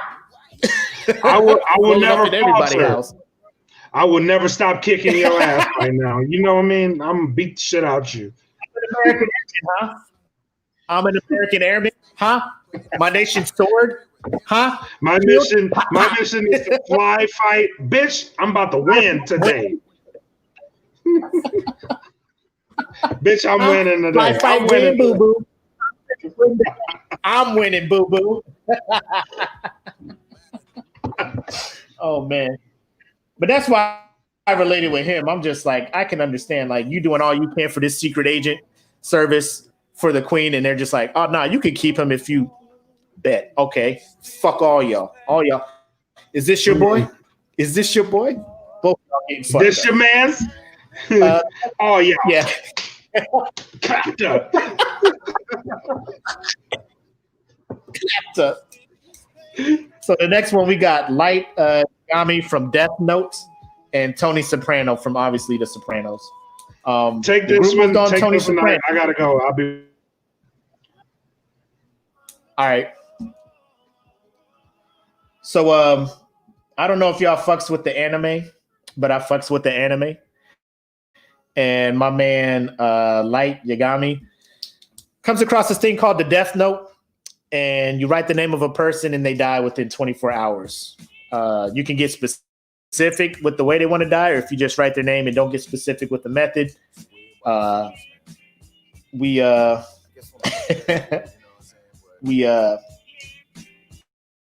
He dies of a heart attack or whatnot. So you can write anybody's name and they'll die. So when he gets the book, he just starts writing criminals' names in there. Criminals' names, crime lords' names. So he is essentially eliminating crime as he's writing these names. People are getting suspicious, and they're just like, this man is killing people who have yet to be tried to be, convicted of death and shit like that. So he then becomes the villain because they start investigating who is killing these people. They're starting to narrow the search down around him. So then he just starts killing people who are trying to do good. You know what I'm saying? It's weird. If you haven't watched Death Note, it's good. I think it's only about 30 something, no more than 40 episodes, half hour each. Good anime, very dramatic, nothing over the top. Very, very, very good anime. Then we got Tony Soprano, who we all know from The Sopranos.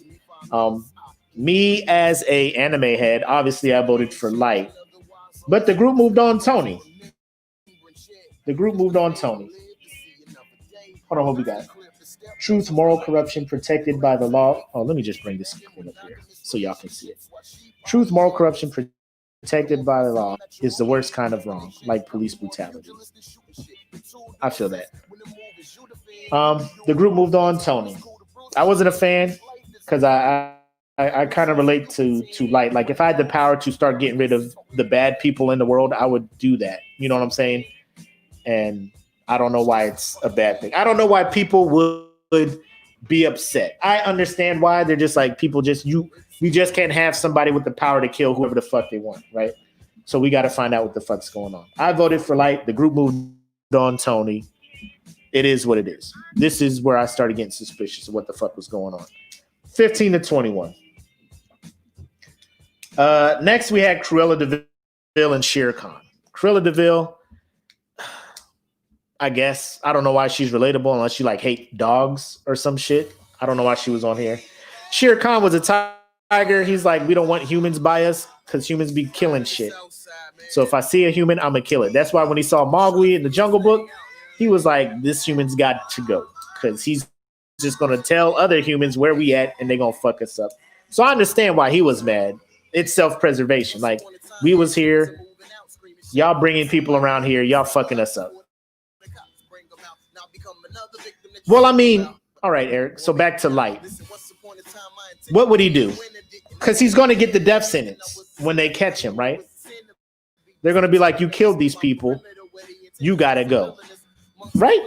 So he's like, if I can stay here and keep killing criminals, like if they catch me, I'm gone. Like, that's when you get into self-preservation. You know what I'm saying? Like, you don't want to die. Like, it's a weird situation. You're killing criminals. You think people are going to praise you for doing what you can do, but they're not. They're like, yo, why are villains dying? Let's fucking go. But back to Shere Khan. He won 35-0. Nobody voted for Cruella. I don't know why she was on this list, but it is what it is. So now we get to the real meat and potatoes. Now we're back up here with Thanos and Loki. Thanos, he was the number 1 seed. When I say you, I mean the group. The group decided to move on Thanos over Loki, 42-11. Now this is where people started getting upset because people are looking like, how the fuck people can relate to Thanos? At the same time, how can people relate to Loki? So now this is just getting into voting for your favorite villain at this point. I did a little bit of research. Mr. Fuck You on Me, Tony Claiborne. Cersei. Next up, we have Cersei and Captain Barbossa. I don't know how Cersei got on here. Now, I understand. She was married to Baratheon, whatever. He was cheating on her, smashing broads, hunting, leaving her alone at the spot. So he dies, and she finally gets power to do whatever, take care of the kids that belong to her and her brother. Pause. Gross. First of all, don't smash your sister or brother. Captain Barbossa, he was cursed, and he's just trying to get this curse lifted off. He ain't really. I would say of the two, Captain Barbossa is probably the most relatable to me. And the group felt that as well and moved on Captain Barbossa. Now we have General Hummel from The Rock, who, if you have watched that movie or have not, he is the dude who took over Alcatraz and was like, I'm going to shoot a rocket or a missile. I'm going to shoot some artillery into San Francisco and fuck it up if y'all don't give benefits and stuff to the family members of the soldiers that died under my command. I'm like, my guy. Like, how is that not relatable? Like, the government, he's asking the government, stay true to your shit, pay the people, save, you know what I'm saying? He's like, give the benefits that you promised my people who served under me before they died. Their families have not gotten those benefits. Help the families of the people who served under me. And the government was like, nah, right he's now? Like, fine, I'm a blow. Say what? We on General Hummel right now? Yeah. So he's like, well, fuck it then. Blow up San Francisco. And they're just like, we need to send somebody in there to stop this. Or you could just fucking pay the families of the fallen soldiers that fucking died. Or you guys could just do that shit. But he chose not to, I guess. And he was going up against Velociraptors. And guess who won that matchup? Black. The fucking Velociraptors. The fucking Velociraptors beat out General Hummel. This is where I lost all respect for the group. This is when I was just like, y'all don't even fucking care no more. Anyways, real quick, I forgot to tell y'all, make sure y'all share the video now because a lot of people kind of wait till we get to the bracket to watch it. So just share the video, let them know it's bracket time. We're going over these brackets. Yeah, so they can catch up and see what the. Yeah, we early. Wait till next week. Yeah, y'all voted the Velociraptors on 22 votes to 13 votes. What is y'all doing? The fucking Raptors. Hey man, you should have never cloned them motherfuckers. You know what I mean? Like, did the Velociraptors really ask to be here? You know what I mean? Like, did they really ask to be here? Did they ask, like, we are flesh-eating fucking machines? Did we really, you know what I mean? Like, whoever cloned them is the true bad guy, but they didn't ask to be here. That's just like a fucked up child. You know what I mean? They didn't ask to be here, but yeah, shit's fucked up. You got to deal with it. You know what I mean? You got to deal with this shit.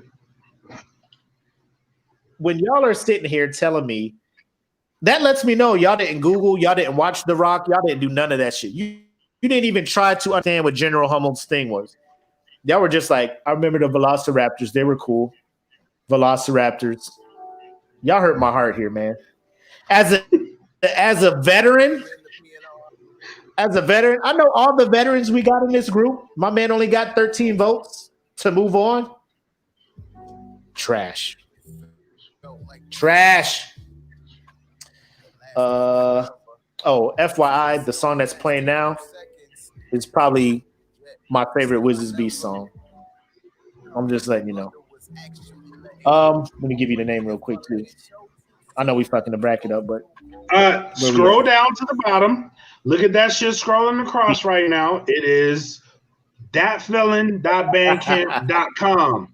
Go subscribe to that shit. It's only $3. Like, here's the thing with that feeling. Like, we giving you, y'all better jump on the bandwagon right now. Wait till the end when we get the final thoughts. All right, cool. He's about to preach. I was about to go off. I was about to go off. You know I was about to go off. Like, kids sitting there like, well, I didn't even do nothing. I'm watching the show. Why are you mad? Fuck you did. Yes, you did. Yeah, you did. You did it. Well, you ain't got the clothes out the dryer. They still drying. Get your black ass out that ditch. Oh, you know you did it on purpose. So we sitting here like so now we have Gustavo Fring and Walter White. Breaking Bad battle. Walter White wins off rip. 27 votes to 0. And I fucks with Walter White. Heisenberg. Say my name. All that shit. Only because like you got cancer and you putting up with that wife you got who is on the list of most annoying characters. Skyler is, oh my God. Bro, I was like, I don't know how much longer I can watch this. Jesse and Skyler and Walt Jr. was getting on that level too. Let me stop. That's wrong.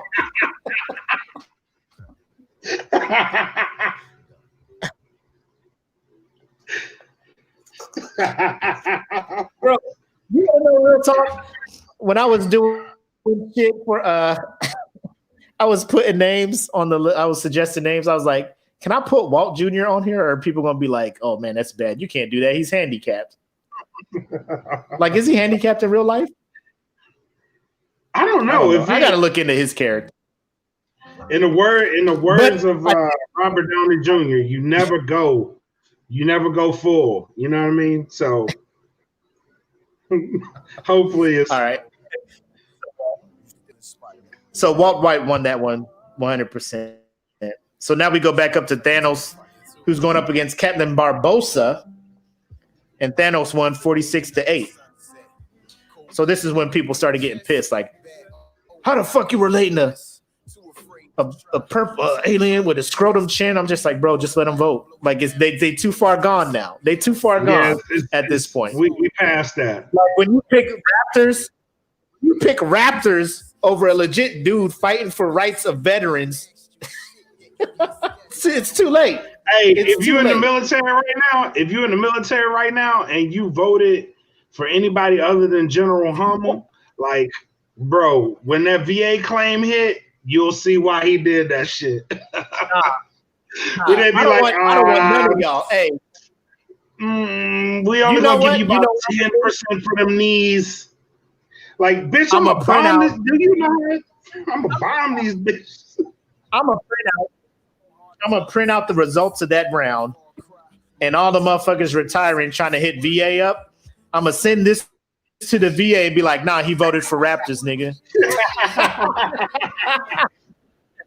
Go ahead, get that. Don't give him shit. You know what I'm saying? Get that. Don't give him shit. He like Raptors over General, bro. He like the Raptors. Send him to Canada. Send him to Canada, to Toronto. They can help him. They like Raptors up there. Toronto can help them. Love them. They love them. Going Dinosaur Park or whatever that shit called. Go eat you some poutine. You know what I mean? You be all right. Fuck out of here. Be like, yeah, I would like to apply for my VA loan. Like, nah. VA loan? Oh, you want benefits? Nah. General wanted benefits. General wanted benefits, but y'all like Raptors. Go to the museum, nigga. Get out of here. Go look at them dinosaur skeletons. They dead. God damn it. But yeah. So now the Raptors are going up against Walter White. So I thought this was going to be an easy wash, right? 16 motherfucking people voted for the Raptors. Only 28 for Walter White. So I'm just like, what are y'all doing here? Y'all aren't understanding how this goes. But the Raptors are now out of the bracket, so I'm just like, phew, that's a close one. So now Thanos is going against Walt White, and this is where I'm thinking Thanos takes his L, because Walter White is like the most human person that you can relate to. Like, you got cancer, you want to get money for your kids, you want to make sure your family's good. You just had a baby too. You don't want no struggling happening. I'm doing this for y'all. And then Thanos is just like, Thanos had a whole I'm doing this for y'all too, but he was going about it like kind of wild. And then people are just like Thanos over Walt White. I was hurt, but I allowed it because I'm a gracious host, and I allowed it. So now Thanos is the first member of the Final Four. I'm a benevolent king. Xerxes. So Thanos is the first member of Final Four. Now we have over here Maleficent versus Roy Batty. And I went Maleficent. At first I wasn't going to, but if they did not do those first, like the prequel. Hold up. Wiz, we're gonna talk to you a dating, bro. Because you wilding right now. You wild. Hey, no, when Walt started moving that dope and he came home and gave Skylar that hammer, I was like, I feel you on that, bro. It's been a long day. He was just like, bro, come here. Mom was getting so pissed at her. He was like, I am the danger that knocks. I run this shit. I was like, yo, he is, bro, you better listen to Walt. You better stop talking back to this ain't the time to carry, Skyler. Walt ain't playing that shit right now. Yeah, goddamn right. Yeah, Walt on that bullshit right you now. Shut up, Skyler. Yeah. He about to off your ass. In this desert, it's New Mexico. He about to wash your ass. Quick. So Maleficent versus Roy Batty. I went with Maleficent based on the new Maleficent movies with Angelina Jolie. Like when they told the story, she was cool with the king, and then they were just like, "Yo, if you cut her wings off or whatever," and he straight cut her wings off and bounced, and she woke up like, "Yo, where my wings at? Yo, this dude played me like that." Bet. All y'all fucked up. All y'all getting. All y'all fucked up. Clapped at that up. point, I'm just like, now I understand why in the cartoon she turned into that dragon breathing that green ass fire and shit. I'm just like, yeah, she mad. Because at first, like you watch Sleeping Beauty, you just like, she's just a bitch, you know? Baby born, she like, oh, curse your baby. Like, damn, what the fuck is going on here? Why are you so mad? Then they play the prequel, and I'm just like, oh. You lucky she just said she won't. You lucky she just cursed her with sleep. Because I would have been like, die. Yeah. Death. Dishonor on you, dishonor on your family, dishonor on your cow, all that shit. Shout out Mushu. Next up, they moved Maleficent on 27-15. Next up, they had Tyler and Yzma from Emperor's New Groove. Mm-hmm. I don't know why she on there. But the group moved Tyler on because apparently there are Brad Pitt fans in here, so it is what it is. Next up is Ursula versus the Vulture from Spider-Man Homecoming. Vulture got 26 votes. Ursula got 2. I don't know how you are relatable to Ursula. Ursula? I don't know if she was just trying to do shit to get back to me. Like, I don't know what the beef between her and Neptune was. I don't know. Did they used to smash and did Neptune smash Ursula? It's probably one of them I don't think he Desert did. Queen things. Why was he mad? I don't know. It was like a BBW thing. Like, I don't know. That was weird. Ursula was trying to had them things out there. She had the little one top little unitard trying to show the purple titties and shit. Ursula was out there with putting them things out there. You poor unfortunate. You was in my shell the other night. You don't remember these, Neptune? You don't remember these? Neptune was like, nah, bitch, you cursed. Get out of here. You got to live in that cave. You can't be in Atlantis no more. Oh, you don't know me no more, Neptune? But yeah. You wasn't saying that when you was begging for these tentacles. Fucking Neptune. All laid on. Shit. So then you got Ruafo against the Joker. And that was a bloodbath. Joker beat that 45-3. So I knew when Joker got in there, it was going to be some trouble. Yeah. So now we have Maleficent versus Tyler. Apparently they moved Tyler on. I'm just like, how? Yeah. The group moved Tyler on. I moved Maleficent on.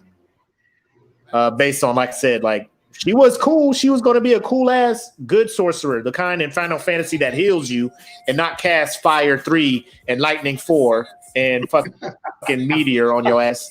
But y'all made her like that. She was going to be, what is it? Going to be a sage, but y'all made her a sorceress. Yeah.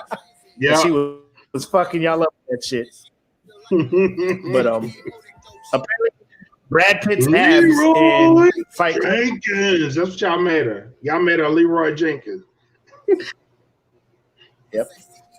And then the Joker went up against Vulture, and I actually voted for the Vulture because I felt his story a little more. But I'm not mad that the group moved the Joker on. So Joker beat Vulture 34-13. I had a because I do this when at work. So I do this one at work, and then right up until they got to Tyler Durden, it was a Joker wash. When they got to Tyler Durden, they were like, what version of the Joker is this? And I'm like, why does that even matter?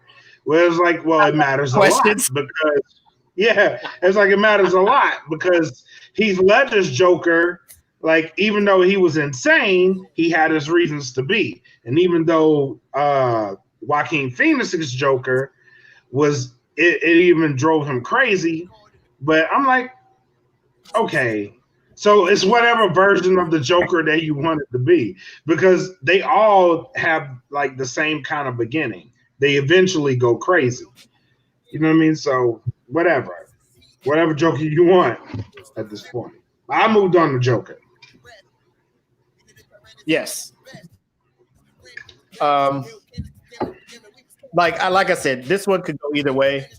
I relate more to the Joker from the standalone movie, based on the fact like he was just his life, and people was just fucking with him, and then he was just like, you know what? Ain't nobody trying to look out for the little dude. Y'all trying to set me up. You got me fired from my job. Like you ain't give me this gun. You know what I'm saying? You just gonna out me like that? Bet. And then old boy come back like, yeah, I need that gun, bro. Joker fucked his ass up. I was like, good.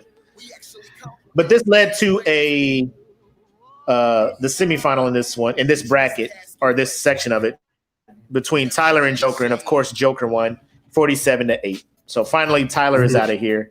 Joker is in the final four going up against Thanos over here. Over on the left, obviously Mystique had beat her round.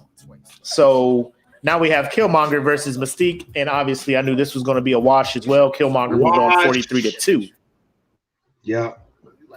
Then we got, I don't even know how to say this motherfucker's name from Country for Old Men. Sugar. Yeah, Sugar. Yeah. And Bishop from Juice. Sugar moved ahead. I think this was more of a who was the cooler of the two villains, based on the fact he was just walking around with that fucking air gun in a quarter. Oh yeah, pull up fucking air gun and a fucking quarter. Like, yo, when he was just like heads or tails, that man was sweating his ass off.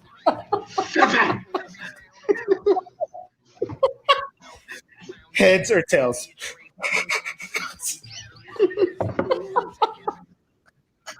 He was like, I'm finna die. It's over.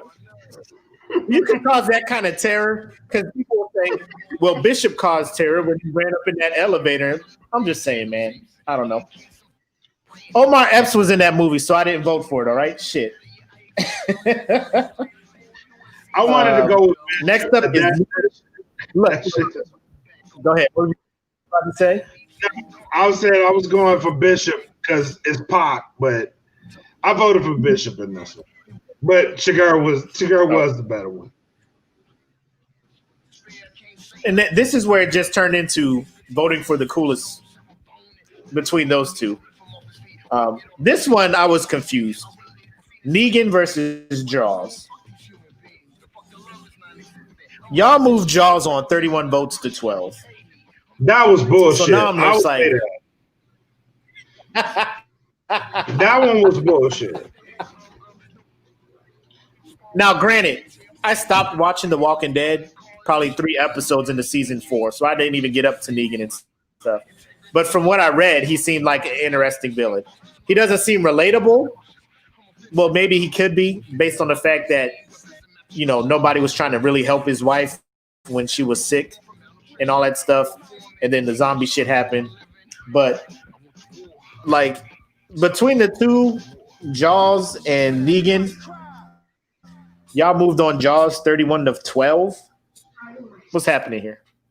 I think they were just trying to be funny at this point. Because there's people actually defending Jaws. Like, people were in his country or people were in his home and he's defending his home and he's hungry. And I mean, chill, bro. It's a fucking shark. It's a fucking shark. Well, I mean, what the fuck you think? I don't understand. Why y'all ain't put the bear from fucking The Revenant in here? Y'all like animals so much. Shit. Oh my god. But now we got Hans Landa against Hannibal Lecter, and they moved Hannibal Lecter on 29 to 7, which I'm not upset about that. Me neither. I can't relate to either one, but Hannibal was a cool ass, like real, you know, psychological, like just fucking with people, you know, kind of like how Hans did, you know, because he was fucking with what's her name, the fucking agent Jodie Foster, just fucking with her mind the whole time. Then he took that man's head off and was like, the brain was up. It's like, this motherfucker cool. He evil out this bitch. He left this motherfucker alive with his brain intact and just ate that shit. I was like, he ate that shit like it was hot dogs and ketchup. You know what I mean? Like, I was conversating with a motherfucker. Hi, how are you? Relating with this motherfucker. It's so good. It's see, so here good. this go. Which Hannibal? Like, is there? This is like which Joker thing again?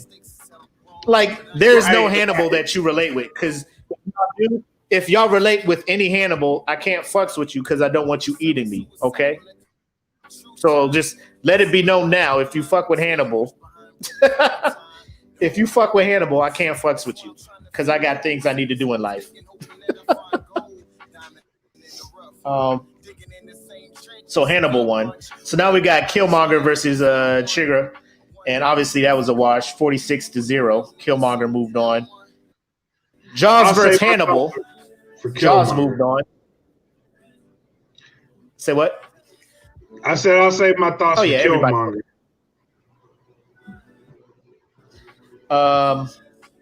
So Jaws beat out Hannibal. So that leads a Killmonger to Jaws thing. And this is where I was like, I swear to God, if y'all move Jaws past Killmonger, I'm a burn boy. Mark Zuckerberg will get, I don't know. Like, I was going to be on the next Relatable villain, Brad bracket for the shit I was about to do. If y'all moved Jaws past, if y'all moved Jaws past Killmonger, it was going to be problems. But Killmonger beat Jaws 67-9. So Killmonger is the third motherfucker in the final four. So let's get to this last one here. Magneto versus John Q.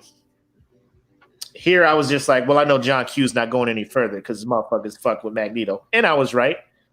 39-19. That was a hard one, though. Dexter versus... Was it? I voted Magneto off the rip. Because like I said, no matter what technical thing, letter of the law you break out in front of me, I'm going to be like, John Q's my hero. I will not call him a villain at all. Like, but logically thinking like y'all were, you guys were like, he is a villain because he is breaking a law, kidnapping, holding hostages. But I understand why he's doing that, you know? But I just went with Magneto based on his story, being a Holocaust survivor. Like, you're watching your race get slaughtered and you find out, you know, you have this power to do something about it. You fuck everything up.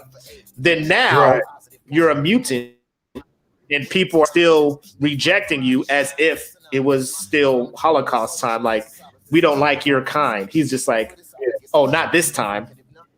You're dead. Bitch, you know, like, so I understand why he was pissed. Your gun is made of metal. You're about to die. Right. Where we at? Dexter and Zemo. This one was hard for me because I can understand Dexter. Is he relatable? No, because I'm not gonna just go out and kill be a serial killer killing criminals. I can understand why Zemo in Civil War did what he did. You know, because his whole family was killed at Sokovia when the Avengers thought they saved the world from Ultron. You know, he's like, y'all ran out of there celebrating, went home to your families, and my whole family was dead. Yeah. You know, my whole family. And I give him props for being as thorough with his revenge plan as he was, because, like, when I found out he wasn't trying to activate Winter Soldiers, he was just trying to get them to fight each other. I was just like, you fucking petty motherfucker, Zemo. Yeah, you a petty ass motherfucker, man. But if you're gonna be petty, like, we need to create a petty award for him, because that's how you be petty. Like, I ain't gonna fight y'all. I'm gonna make y'all fight each other. Like, baddest one touch my hand, motherfucker. You know what I mean? Like, that's what he did, essentially.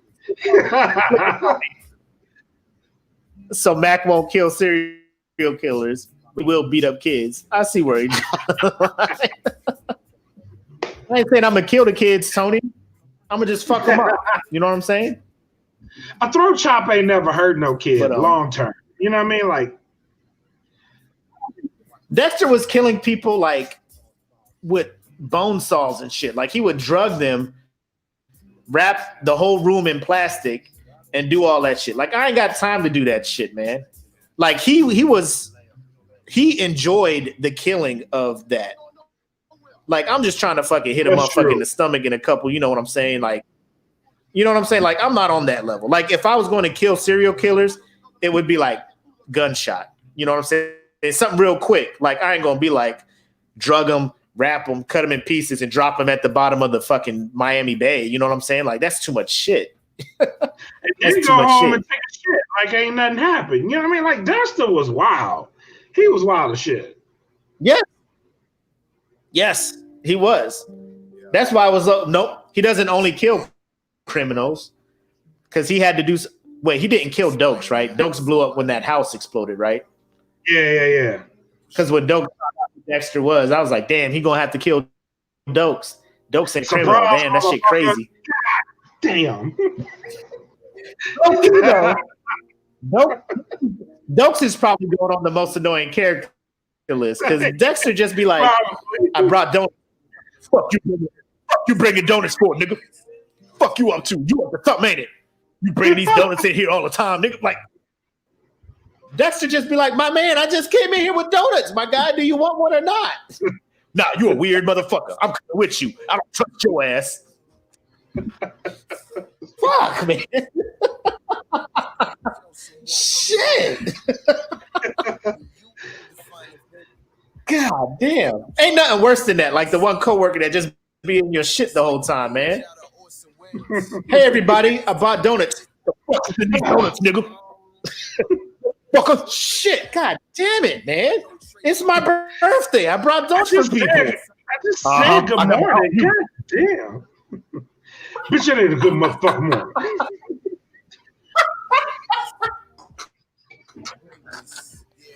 How the fuck you gonna tell me what kind of morning it is? Oh, you run my life now, motherfucker? You run my life, huh? You been watching me and shit? When I woke up, what kind of socks I got on? Never mind, shit. Just calm down. I won't bring donuts anymore. I'm sorry. I'll bring bagels. Oh shit. But yeah. But like Dexter was on some other shit. Like you see it in the comments, they talking like the way he saw his mom died, he was covered in blood. Harry showed up. He knew Dexter had that itch to kill. So Harry was like, if you gotta kill, you have here's a code. You gotta kill evil people. Right. So but then like Dexter was my shit till the last season. Then I couldn't fuck with Dexter no more. Yeah, it just ended awkward. It ended awkward. 13.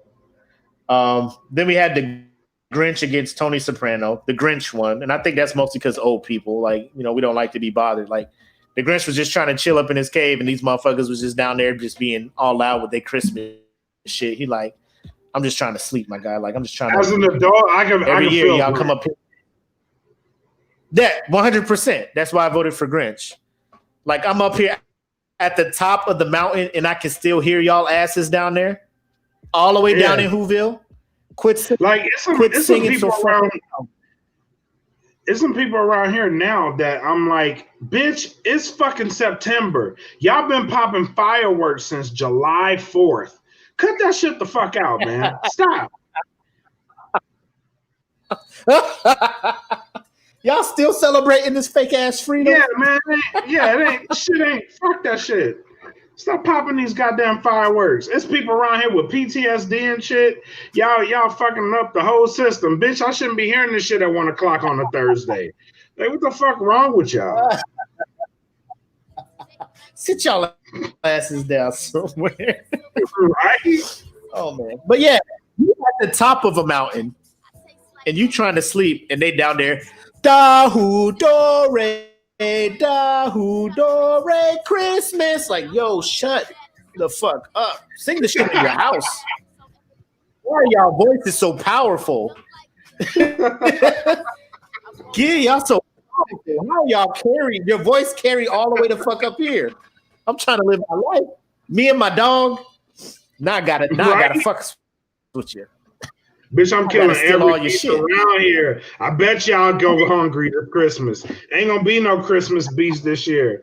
Bitch, I'm killing all of them.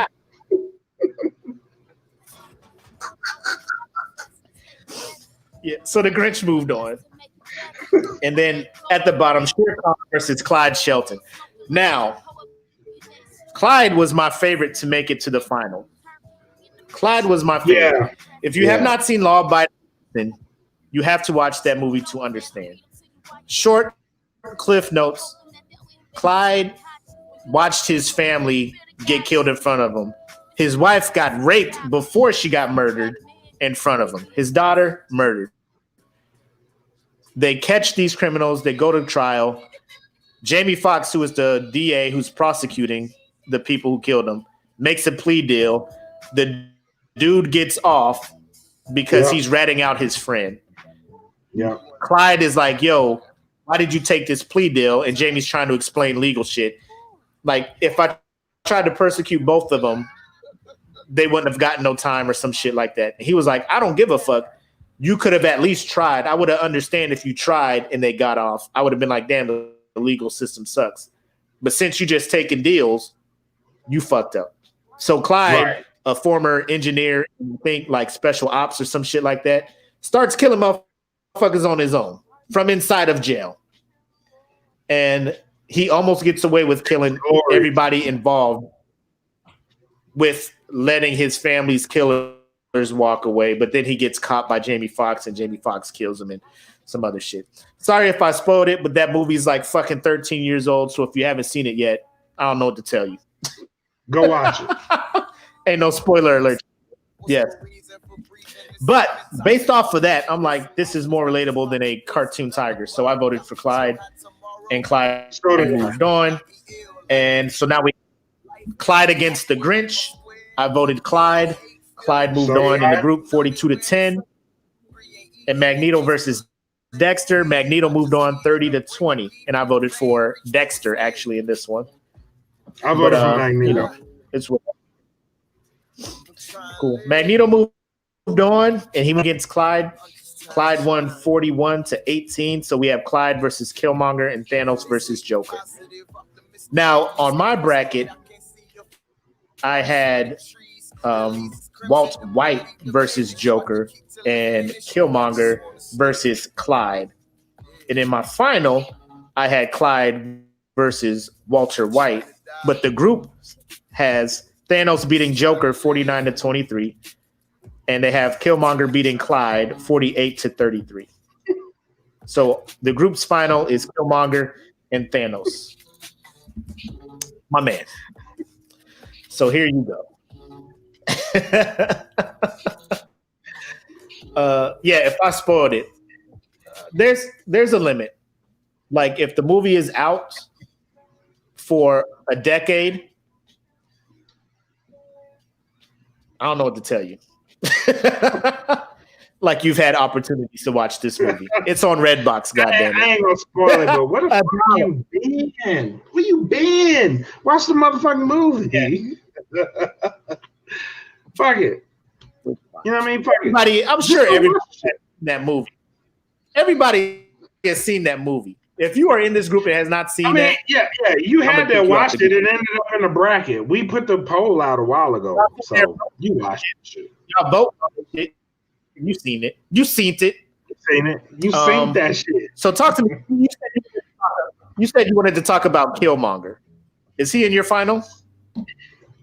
So yes, Killmonger made my final. He beat out Magneto, who was also in my final four. Now, the difference between these two, if you're a comic book fan, which I kind of happen to be, their stories are so similar.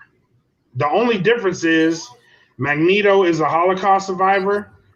Killmonger just happens to fight for the rights of Black people, which I happen to agree with. And it depends on what side of the spectrum you're on, really. So Killmonger, especially in the Black Panther movie, puts out a whole bunch of reasons as to why he wants to do that. In the comic book, it's really no different.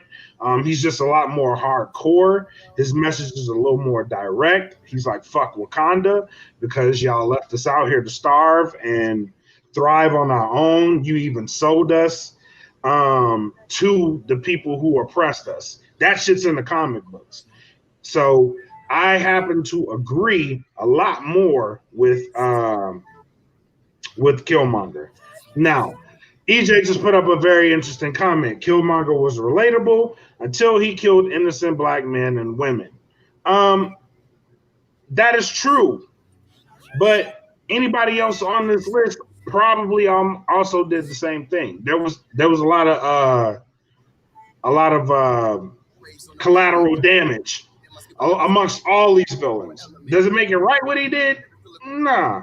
But everybody else on this list, in some form or fashion, had some type of mass casualty effect. So, based on what his mission was, and based primarily on the shit that he did in the movie Black Panther, because I was hardcore Black Panther until Killmonger came in and he beat him, and I was against him when he beat him. But it was something that he said to the effect when he was king was, Black people have been oppressed for years. Where the fuck was Wakanda?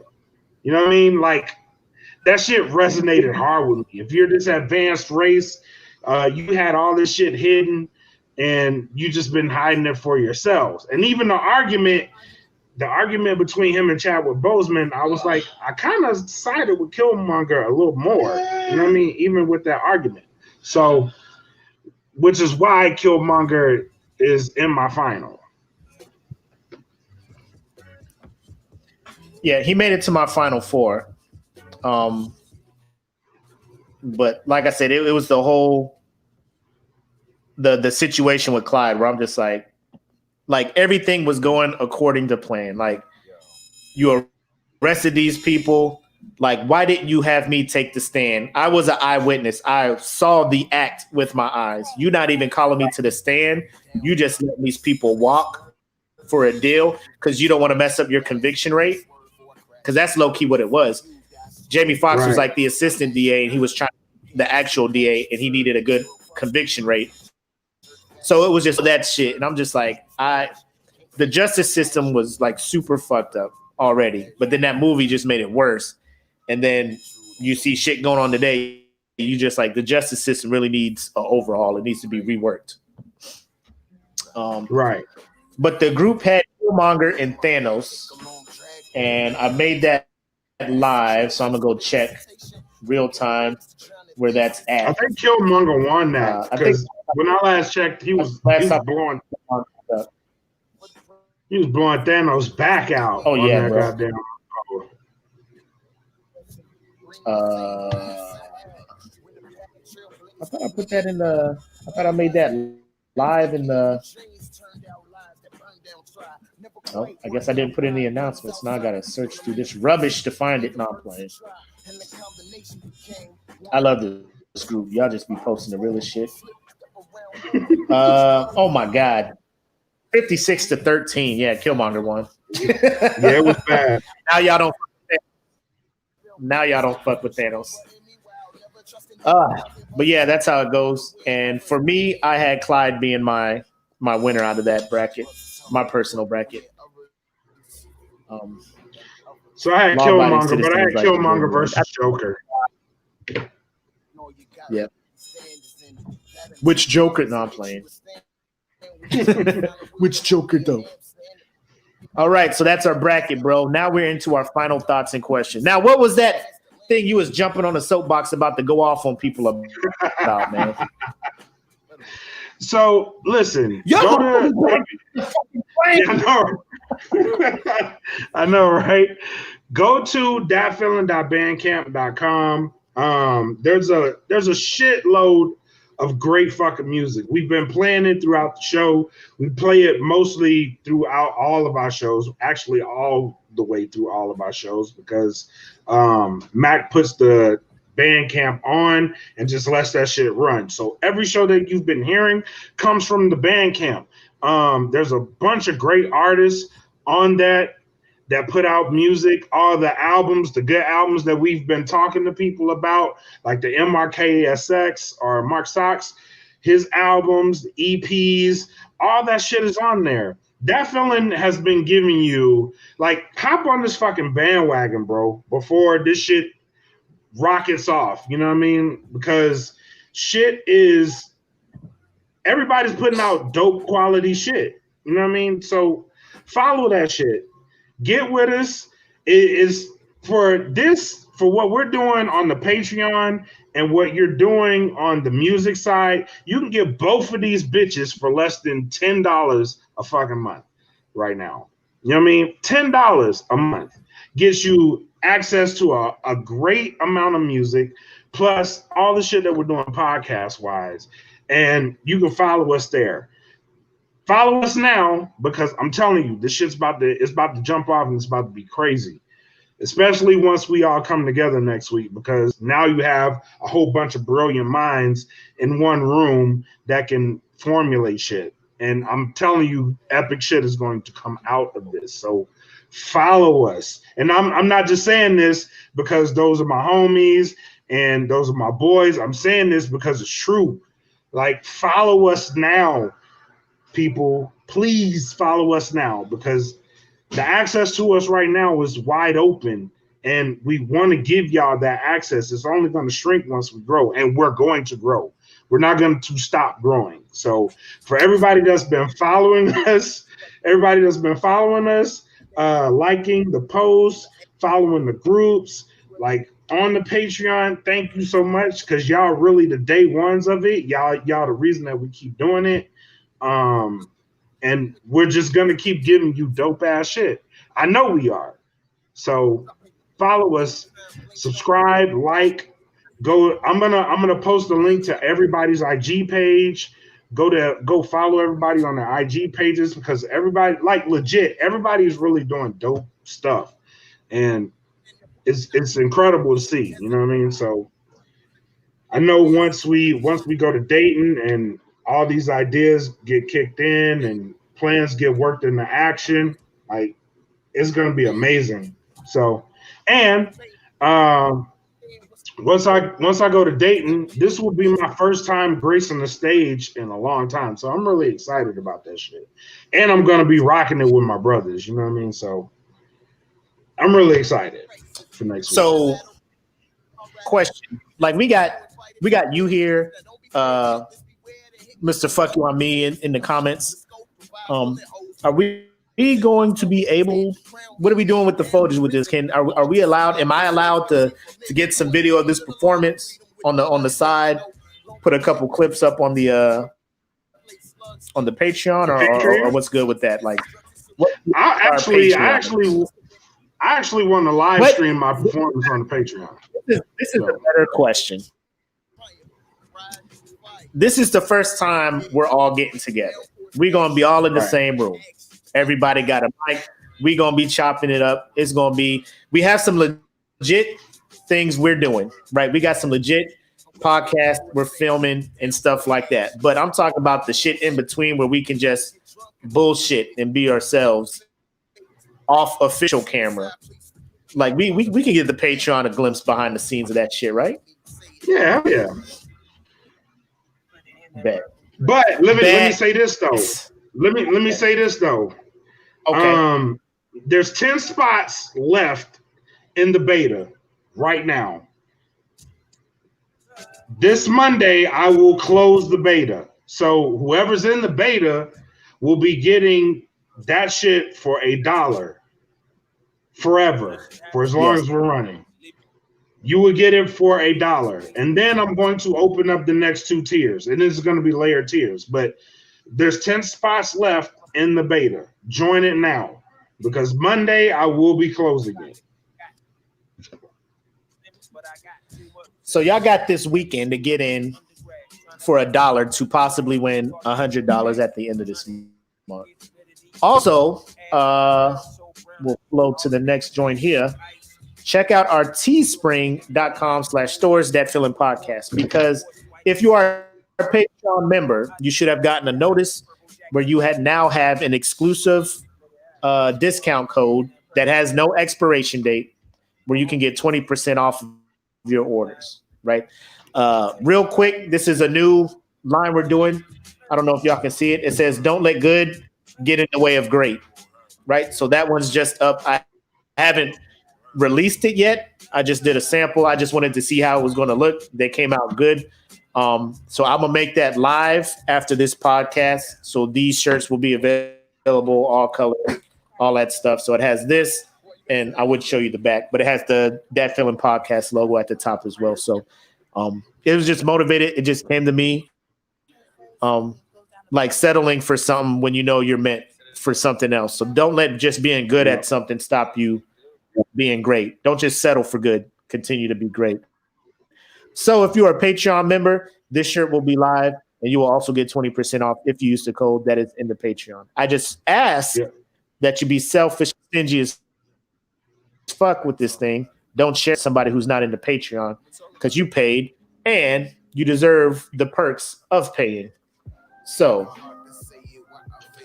hey, if I win, can you flip that 100 towards the growth of these projects? I'll tell you like this, Eric. If you win, we will send you the 100. Now, if you want to just flip that 100 back into the Patreon or something, and just instead of just paying your $1, I check the Patreon and it's like, Jesus Christ, bro, you just threw $100 in here. I'm not gonna hold you. But if you do that, just know me and Black are gonna go out of our way to make sure that you have a say in what is going on. Like, you let us know what you kind of want as far as designs, what you're kind of looking for with content, things like that. So that's what it's about. If you want to invest it back in us, we're not going to say no, but I'm not just going to keep that 100 and put it into stuff. I'm going to give it to you and allow you to do that yourself so people can see that, you know, it's a real thing. So I do appreciate that. And now I hope you win. Now it's going to look all weird if I hit that randomize button and you win. They're going to be like, oh shit, they just like, that's not the it's collusion.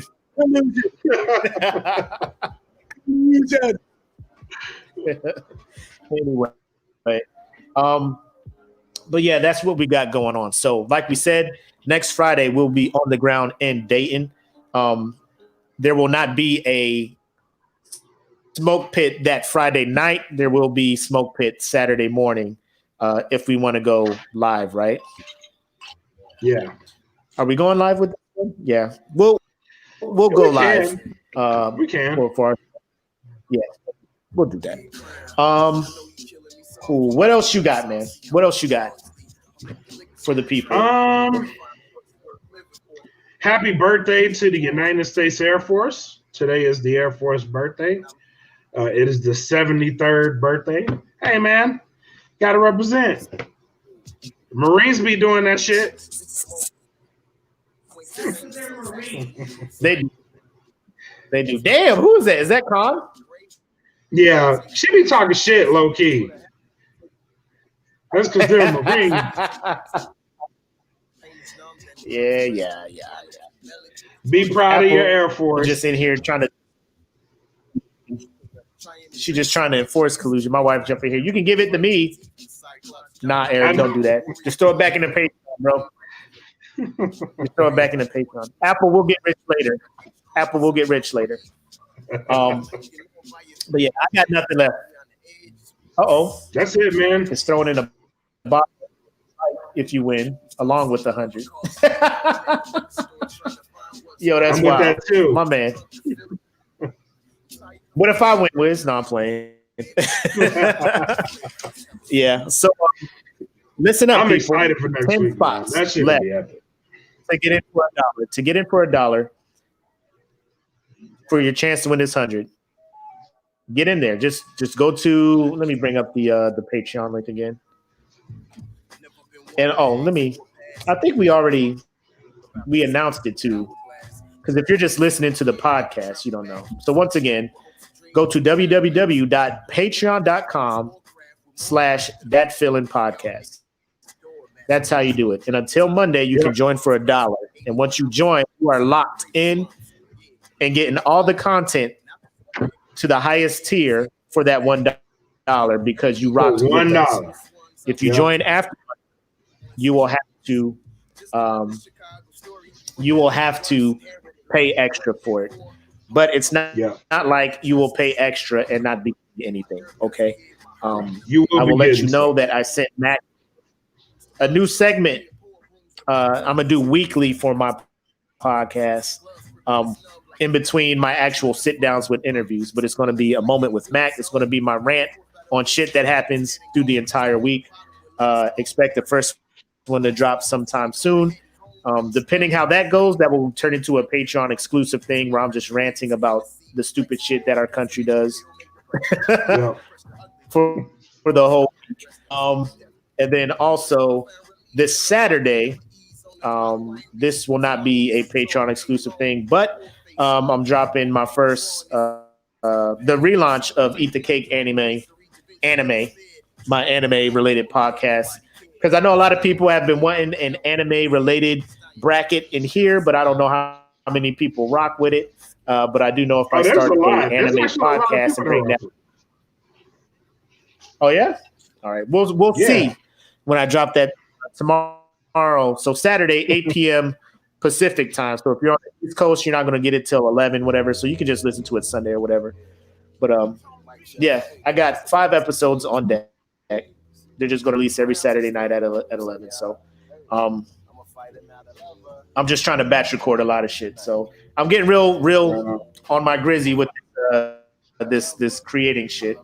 And then also Patreon members, exclusively you guys, I am now working on my open mic set. So I got several 5-minute sets that I'm working on.